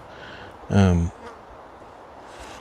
so, yeah, I mean, it's just, anyway, because of that stuff, I struggle with these, because while it has historical significance and actually symbolic significance, talking about the sacrifices and stuff, I don't really know how to to deal with it as far as like my own heart and my life, because I can't do any of these things. Nor do I believe that we're supposed to necessarily, but I'm a little bit uncertain.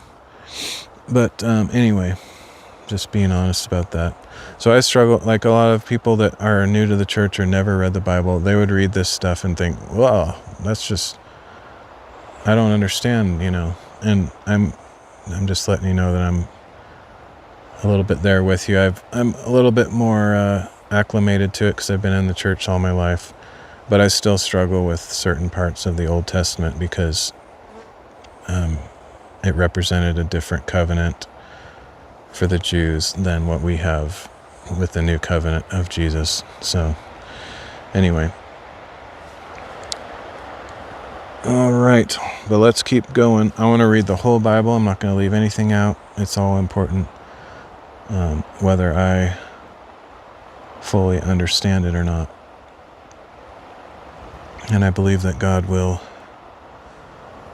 use his word in spite of my lacking. And that's why I don't really do teaching, because I think I would just teach it wrong, to be honest.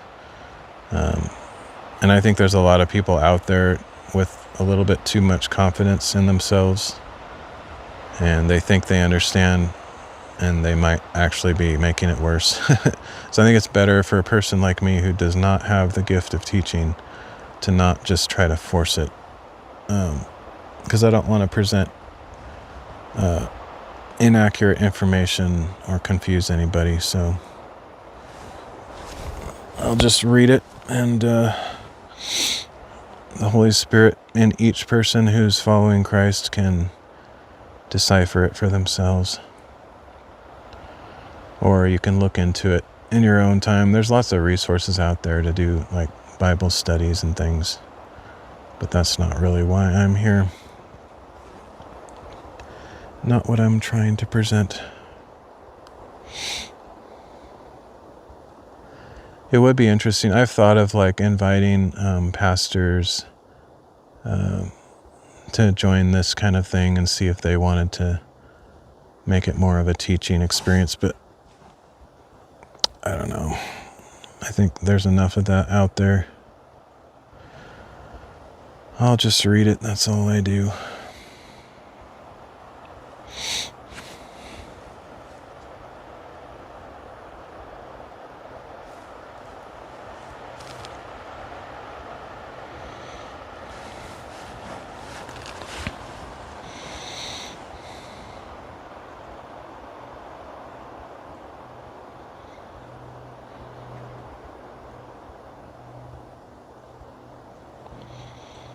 Leviticus chapter 16.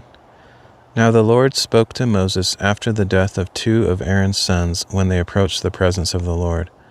And the Lord said to Moses, Tell your brother Aaron not to enter freely into the most holy place behind the veil in front of the mercy seat on the ark, or else he will die, because I appear in the cloud above the mercy seat. This is how Aaron is to enter the holy place, with a young bull for a sin offering and a ram for a burnt offering. He is to wear the sacred linen tunic with linen undergarments. He must tie a linen sash around him and put on the linen turban. These are the holy garments, and he must bathe himself with water before he wears them. And he shall take from the congregation of Israel 2 male goats for a sin offering and 1 ram for a burnt offering. Aaron is to present the bull for his sin offering and make atonement for himself and his household. Then he shall take the 2 goats and present them before the Lord at the entrance to the tent of meeting. After Aaron casts lots for the 2 goats, one for the Lord and the other for the scapegoat, he shall present this goat chosen by lot for the Lord and sacrifice it as a sin offering. But the goat chosen by lot as the scapegoat shall be presented alive before the Lord to make atonement by sending it into the wilderness as the scapegoat. When Aaron presents the bull for his sin offering and makes atonement for himself and his household, he is to slaughter the bull for his own sin offering. Then he must take a censer full of burning coals from the altar before the Lord, and 2 handfuls of finely ground fragrant incense, and take them inside the veil. He is to put the incense on the fire before the Lord, and the cloud of incense will cover the mercy seat above the testimony, so that he will not die. And he is to take some of the bull's blood and sprinkle it with his finger on the east side of the mercy seat. Then he shall sprinkle some of it with his finger 7 times before the mercy seat. Aaron shall then slaughter the goat for the sin offering for the people, and bring its blood behind the veil, and with its blood he must do as he did with the bull's blood. He is to sprinkle it against the mercy seat and in front of it. So he shall make atonement for the most holy place because of the impurities and rebellious acts of the Israelites in regard to all their sins. He is to do the same for the tent of meeting which abides among them, because it is surrounded by their impurities. No one may be in the tent of meeting from the time Aaron goes in to make atonement in the most holy place until he leaves, after he has made atonement for himself, his household, and the whole assembly of Israel. Then he shall go out to the altar that is before the Lord and make atonement for it. He is to take some of the bull's blood and some of the goat's blood and put it on all the horns of the altar. He is to sprinkle some of the blood on it with his finger 7 times to cleanse it and consecrate it from the uncleanness of the Israelites. When Aaron has finished purifying the most holy place, the tent of meeting and the altar, he is to bring forward the live goat. Then he is to lay both hands on the head of the live goat and confess over it all the iniquities and rebellious acts of the Israelites in regard to all their sins. He is to put them on the goat's head and send it away into the wilderness by the hand of a man appointed for the task. The goat will carry on itself all their iniquities into a solitary place, and the man will release it into the wilderness. Then Aaron is to enter the tent of meeting, take off the linen garments he put on before entering the most holy place, and leave them there. He is to bathe himself with water in a holy place and put on his own clothes. Then he must go out and sacrifice his burnt offering and the people's burnt offering to make atonement for himself and for the people. He is also to burn the fat of the sin offering on the altar. The man who released the goat as the scapegoat must wash his clothes and bathe himself with water. Afterward he may re-enter the camp. The bull for the sin offering and the goat for the sin offering, whose blood was brought into the most holy place to make atonement, must be taken outside the camp, and their hides, flesh, and dung must be burned up. The one who burns them must wash his clothes and bathe himself with water, and afterward he may re-enter the camp. This is to be a permanent statute for you. On the 10th day of the 7th month you shall humble yourselves and not do any work, whether the native or the foreigner who resides among you, because on this day atonement will be made for you to cleanse you, and you will be clean from all your sins before the Lord. It is a Sabbath of complete rest for you, that you may humble yourselves. It is a permanent statute. The priest who is anointed and ordained to succeed his father as high priest shall make atonement. He will put on the sacred linen garments and make atonement for the most holy place, the tent of meeting, and the altar, and for the priests and all the people of the assembly. This is to be a permanent statute for you, to make atonement once a year for the Israelites because of all their sins. And all this was done as the Lord had commanded Moses.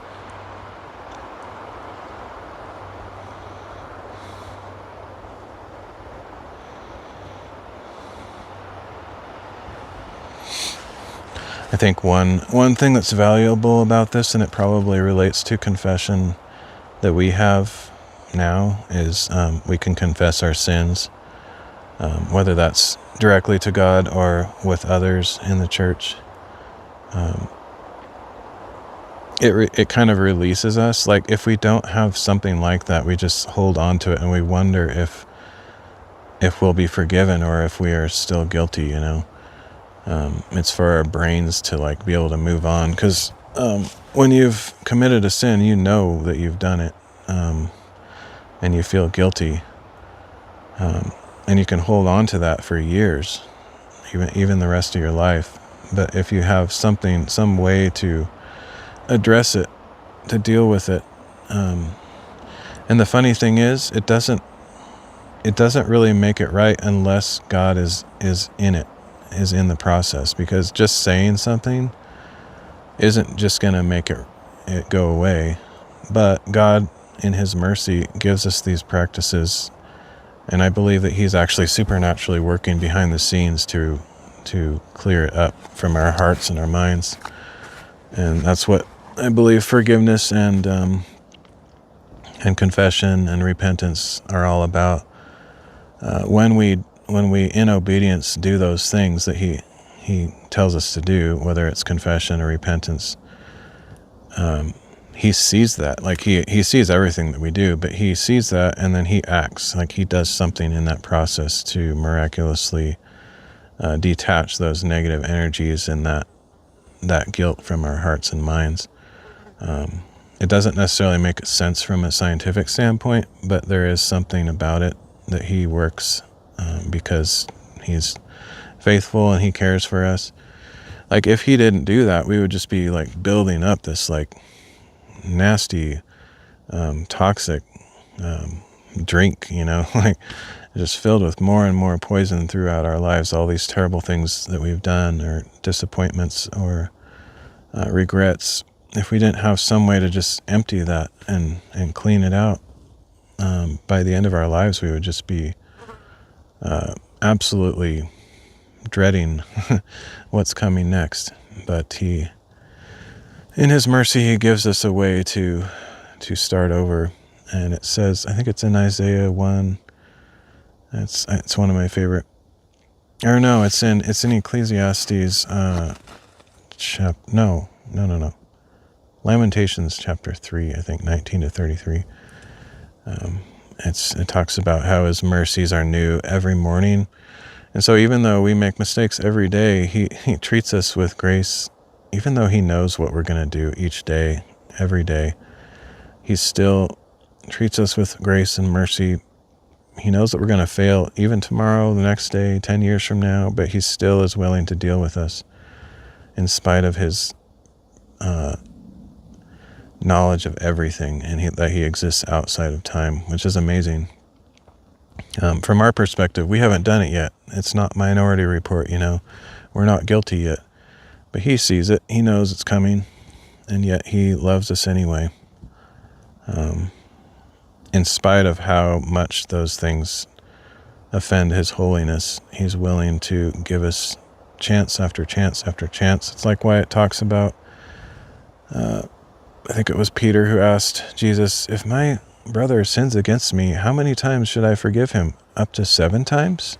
Thinking he was gracious, and God's like, if you knew how many times I forgive you, you'd probably make that number a little bit higher. And he's like, no, I tell you 77 times, or some translations say 70 times 7, which is 490. Basically, don't keep track, just forgive endlessly, because that's what I'm doing for you, and that's what I require of you. And so, God is amazingly gracious and merciful to us in spite of our shortcomings. But I think, anyway, these sacrifices probably gave the Israelites, the Jews at that time, like the ability to move on, like they're dealing with something. It's like, I did something terrible, I know it, it's in my mind, it's in my heart. What do I do to get rid of this feeling? Like I know it was wrong. How do I move forward? And God gave them at the time this practice of these sacrifices. It is a very serious, solemn, even horrifying thing to have to slaughter these animals and sprinkle the blood and all these very, very serious things. And so it kind of like keeps you from wanting to hopefully keeps you from wanting to sin again. Because you realize, oh man, if I sin, I have to do all that stuff again. And it's a costly thing. Back then, money wasn't so important. Not most everybody didn't have like bank accounts with thousands of dollars in them. They had, if they were rich, they had possessions, animals, especially livestock, because you could trade those for other things. And keep yourself alive, feed your family, basically like farming, like we have in the early generations of the United States. A rich person is a person who has lots of land and a big farm and lots of animals, lots of crops. Very similar idea. And so to actually have to sacrifice one of those animals that you were raising, that's a big deal. Others who don't have farms would actually have to purchase an animal, with what little money they had. So, but unfortunately, none of it really worked. Like the idea, the general concept is, okay, it's costly. You gotta try not to sin, otherwise there's this penalty, But it doesn't work because we, in spite of penalties, we do it anyway. We can't control ourselves. We're made of flesh, and it doesn't take much to tempt us to do stupid stuff. And God knew this. He knew that we were but dust because He made us.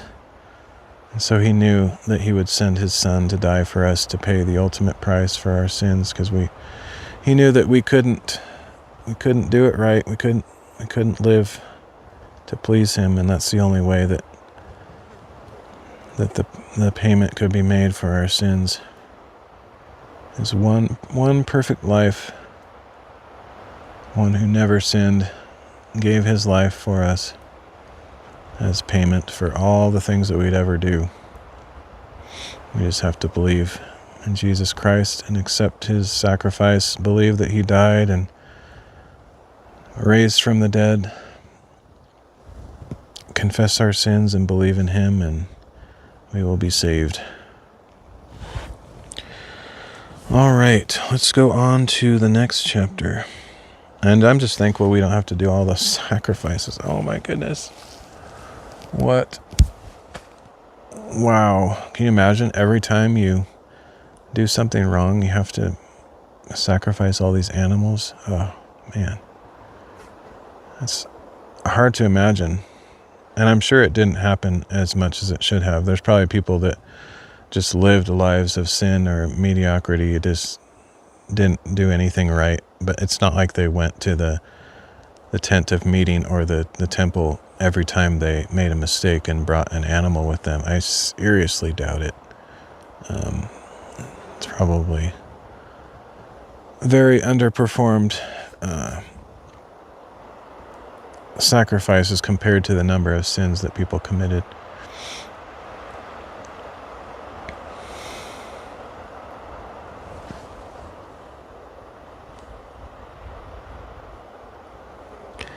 Hey, daily life of Malak. I'm out in the middle of nowhere in Oregon. So I'm reading through the Bible this year, and I'm doing Bible readings outside, so that's what I'm up to. But also enjoying the view and the nature. I need to take a drink. I'm talking too much.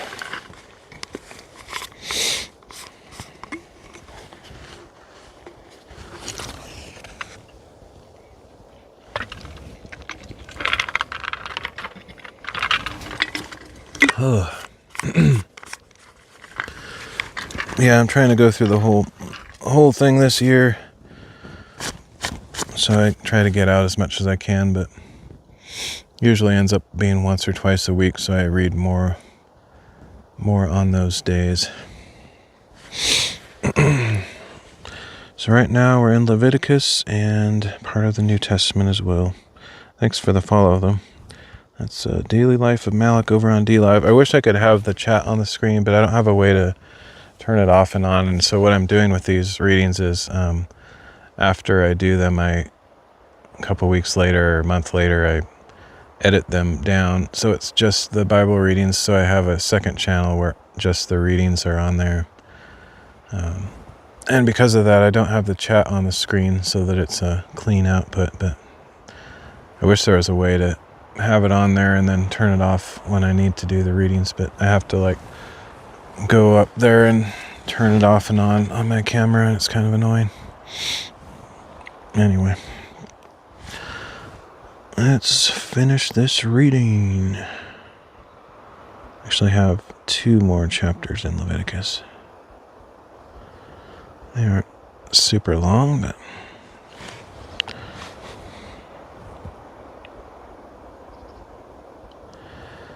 Leviticus chapter 17. Then the Lord said to Moses, "Speak to Aaron, his sons, and all the Israelites, and tell them this is what the Lord has commanded. Anyone from the house of Israel who slaughters an ox, a lamb, or a goat in the camp or outside of it, instead of bringing it to the entrance to the tent of meeting to present it as an offering to the Lord before his tabernacle, that man shall incur blood guilt. He has shed blood and must be cut off from among his people. For this reason the Israelites will bring to the Lord the sacrifices they have been offering in the open fields. They are to bring them to the priest at the entrance to the tent of meeting and offer them as sacrifices of peace to the Lord. The priest will then sprinkle the blood on the altar of the Lord at the entrance to the tent of meeting and burn the fat as a pleasing aroma to the Lord. They must no longer offer their sacrifices to the goat demons to which they have prostituted themselves. This will be a permanent statute for them for the generations to come. Tell them that if anyone from the house of Israel or any foreigner living among them offers a burnt offering or a sacrifice, but does not bring it to the entrance to the tent of meeting to sacrifice it to the Lord, that man must be cut off from his people.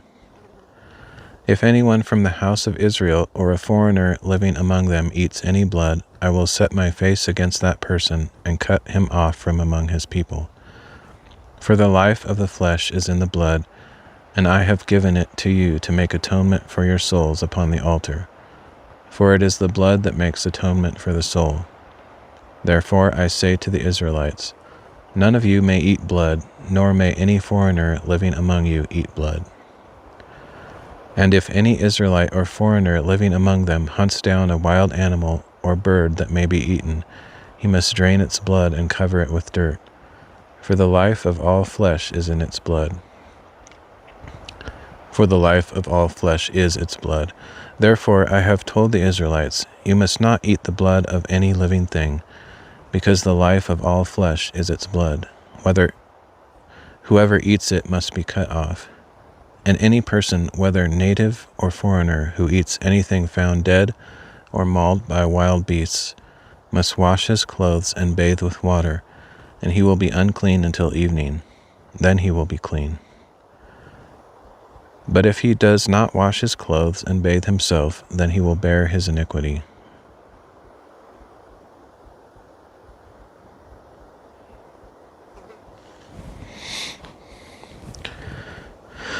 All right, one more Leviticus, and then we got John, which is my favorite book.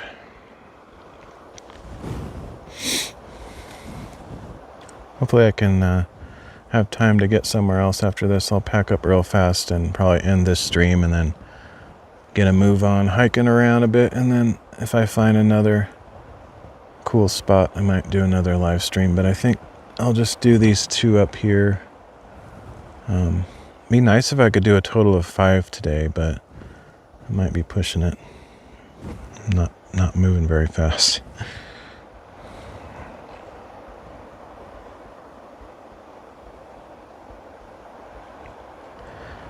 Leviticus chapter 18. Then the Lord said to Moses, "Speak to the Israelites and tell them, I am the Lord your God. You must not follow the practices of the land of Egypt, where you used to live, and you must not follow the practices of the land of Canaan, into which I am bringing you. You must not walk in their customs. You are to practice my judgments and keep my statutes by walking in them. I am the Lord your God. Keep my statutes and my judgments, for the man who does these things will live by them. I am the Lord. None of you are to approach any close relatives to have sexual relations. I am the Lord. You must not expose the nakedness of your father by having sexual relations with your mother. She is your mother. You must not have sexual relations with her. You must not have sexual relations with your father's wife. It would dishonor your father. You must not have sexual relations with your sister, either your father's daughter or your mother's daughter, whether she was born in the same home or elsewhere. You must not have sexual relations with your son's daughter or your daughter's daughter, for that would shame your family. You must not have sexual relations with the daughter of your father's wife, born to your father. She is your sister. You must not have sexual relations with your father's sister. She is your father's close relative. You must not have sexual relations with your mother's sister, for she is your mother's close relative. You must not dishonor your father's brother by approaching his wife to have sexual relations with her. She is your aunt. You must not have sexual relations with your daughter-in-law. She is your son's wife. You are not to have sexual relations with her. You must not have sexual relations with your brother's wife. That would shame your brother. You must not have sexual relations with both a woman and her daughter. You are not to marry her son's daughter or her daughter's daughter and have sexual relations with her. They are close relatives. It is depraved. You must not take your wife's sister as a rival wife and have sexual relations with her while your wife is still alive. You must not approach a woman to have sexual relations with her during her menstrual period. You must not lie carnally with your neighbor's wife and thus defile yourself with her. You must not give any of your children to be sacrificed to Moloch, for you must not profane the name of your God. I am the Lord. You must not lie with a man as with a woman. That is an abomination. You must not lie carnally with any animal, thus defiling yourself with it. A woman must not stand before an animal to mate with it. That is a perversion. Do not defile yourself by any of these practices, for by all these things the nations I am driving out before you have defiled themselves. Even the land has become defiled, so I am punishing it for its sin, and the land will vomit out its inhabitants. But you are to keep my statutes and ordinances, and you must not commit any of these abominations, neither your native-born nor the foreigner who lives among you.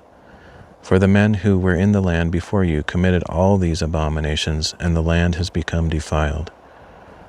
So if you defile the land, it will vomit you out, as it spewed out the nations before you. Therefore anyone who commits any of these abominations must be cut off from among his people. You must keep my charge not to practice any of the abominable customs that were practiced before you, so that you do not defile yourselves by them. I am the Lord your God.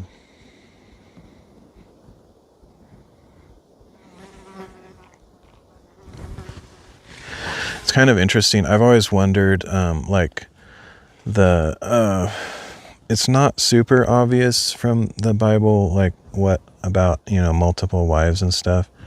Because, for example, Jacob had Leah and Rachel and so many other examples.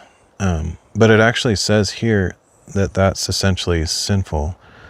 But that was, Jacob did that before they had the law. So I don't know if he just didn't know, or he was also deceived into it because Laban, was his uncle or something? Anyway, his relative deceived him by promising Rachel but giving him Leah instead while he was drunk with wine or whatever. And then so we have so many examples of people taking multiple wives and doing things that seem wrong to us in the modern times. But it's not necessarily spoken specifically of, except in these kind of passages where it's made pretty clear. But you sort of wonder, and generally speaking, I don't know if this is always the case, but most of those times when that stuff happened, the Bible doesn't necessarily say yes or no, this is wrong, this is right. But usually there's a consequence. Almost every time where a man had multiple wives, there's some terrible thing that happened to them. As an example, a lot of the descendants of the people who were born in those sinful situations become people who were full of sin and became enemies of Israel and thorns in their side and all these kinds of things. So it's almost like the natural reaction or consequence of those actions was something that was a problem later. whether that's the Moabites, the Amalekites, all of those kind of people, those were born from those kind of situations where Israel compromised with God's law or values, whether they knew it or not at the time. And even Jacob with his 12 sons, it's not necessarily said that was sinful necessarily, because he had, 4 different wives. He had 2 wives and 2 concubines. But you had a lot of problems. It does say, we just read in Leviticus 27 or whatever it was, not to marry one woman and then marry her sister as a rival wife, which is exactly what Jacob did with Leah and Rachel. But he was also deceived into it, like I said earlier. So anyway, it's interesting. I don't really know.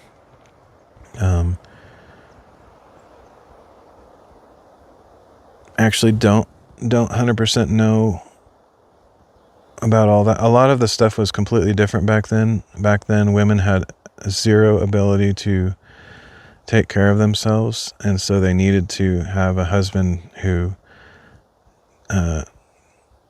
provided for them. That's why God was so passionate about treating the widows and orphans well and providing for them, because in that society back then they had no social standing and no one to provide for them, and they were undesirable, and etc. And so a lot of the law has to do with providing for those people, because at that time they had no way to continue or exist. I like that verse that we read recently about the woman who, it was very specific. It said her only son died and she was also a widow, and Jesus had compassion on her, knowing that in that society, a widow without a son, like at least a widow with a son, the son would take care of her.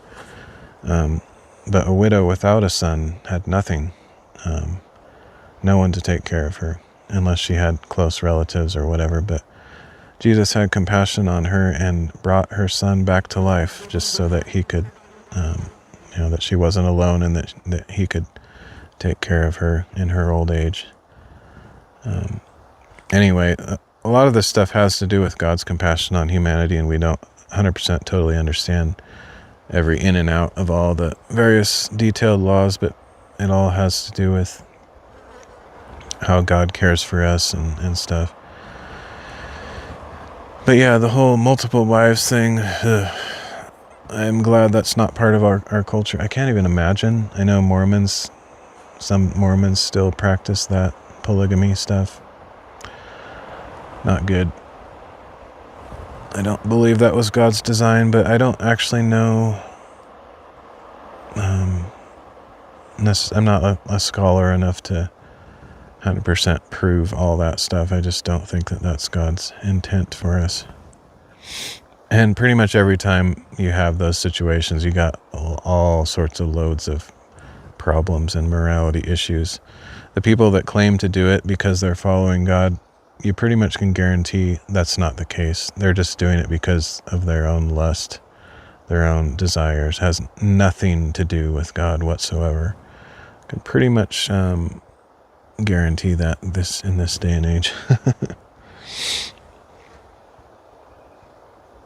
All right, let's read the last chapter for today's reading. Oh, it was Leviticus 18, not 27 or whatever I said. Can't remember numbers.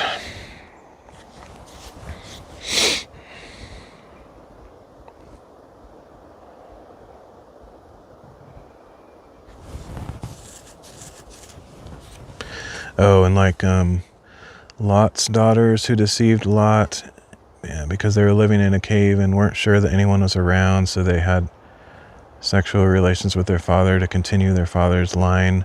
That ended up in disaster. I can't remember what the names of the sons are, but they formed the groups of people that became very problematic. So yeah, it seems like every time you step outside of God's design, there's always some kind of consequence. I think that kind of shows, I wish it was more spelled out to be obvious, but that kind of shows that it's not part of God's God's plan or desire for us. But for some reason, he allowed it back then. I don't really understand why, other than the fact that women needed men to provide for them. Apparently, I think there's maybe one prophecy in the Bible. I have this in my memory that there's some time in the future. I think this is still yet to happen. Some prophecies have already been fulfilled, but I think there's some time in the future when something's going to happen that the world is going to go so messed up that 7 women will ask one man to have them as their wives because probably I'm guessing it'll revert to back how it was in the beginning where there's no technology anymore, there's no jobs, there's no nothing. So I guess, or perhaps, who knows? You never know. I always have these conspiracies. Maybe some kind of disease will take over and there'll be so few men left because of wars and diseases, and that if women want to be married, they have to, find the same man or something like that. I don't know. It seems like, I'm pretty sure there's some prophecy in there somewhere about that. Anyway, no thanks. I don't even want one wife at this point. The way that the world has gone, it's the only kind of woman I'd be looking for is insanely old-fashioned, which they don't exist anymore. I'm pretty sure there's not one human being in the state where I live that's like of the same mind as that I have, that would be compatible with me. And I'm not saying I'm better than that. I'm just saying we're not compatible. Like, they have one way of living and an idea in their mind about what life should be like, and I have a different one. And so if we came together, it would just be complete chaos and disaster all the time. Total misery for both people. Not a good idea.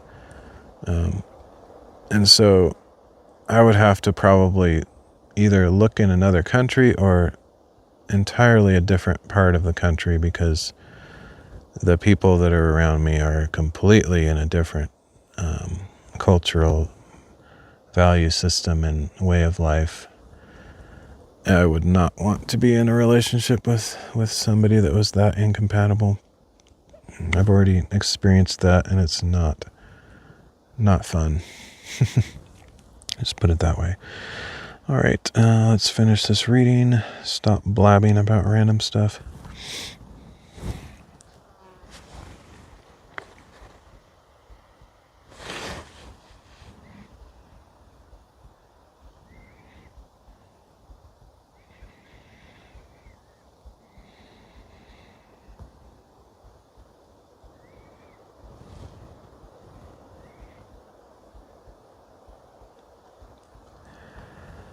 John chapter 10, starting in verse 22. At that time, the feast of dedication took place in Jerusalem. It was winter, and Jesus was walking in the temple courts in Solomon's colonnade. So the Jews gathered around him and demanded, "How long will you keep us in suspense? If you are the Christ, tell us plainly." "I already told you," Jesus replied, "but you did not believe. The works I do in my Father's name testify on my behalf. But because you are not my sheep, you refuse to believe. My sheep listen to my voice. I know them, and they follow me. I give them eternal life, and they will never perish. No one can snatch them out of my hand. My Father, who has given them to me, is greater than all. No one can snatch them out of my Father's hand. I and the Father are one."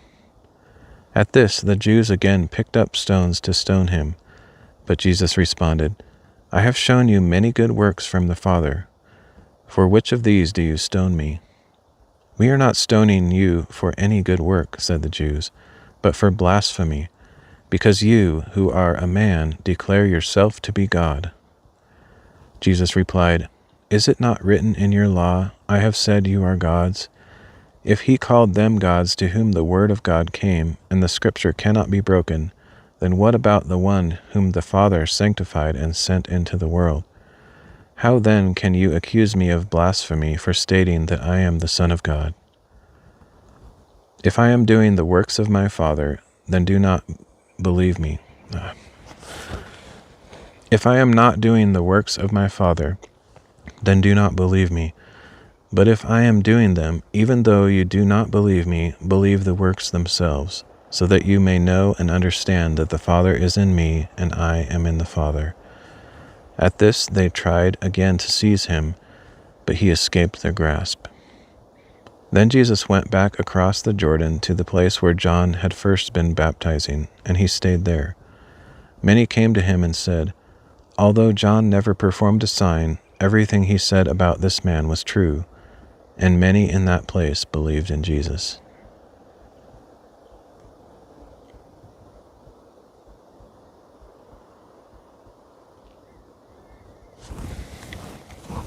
All right, that's it.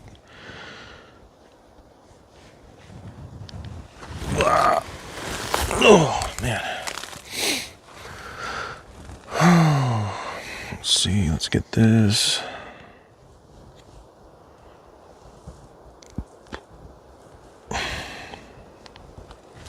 All right, I'll probably end this stream and do a little bit of hiking just so I can get some exercise and relax, enjoying the time. But then also, I probably won't get back on until I find a different place. What?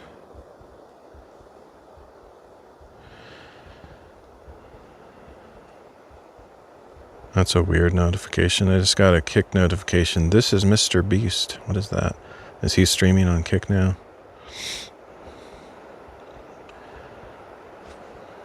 It's kind of weird.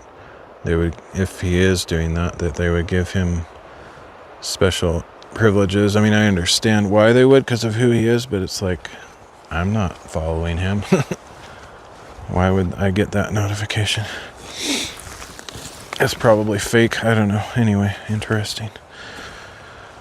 Okay, well, I'm going to head out. Thanks for joining me if you were lurking. I'll probably find another spot later, but until then, I'll end this stream. So I will catch you all next time.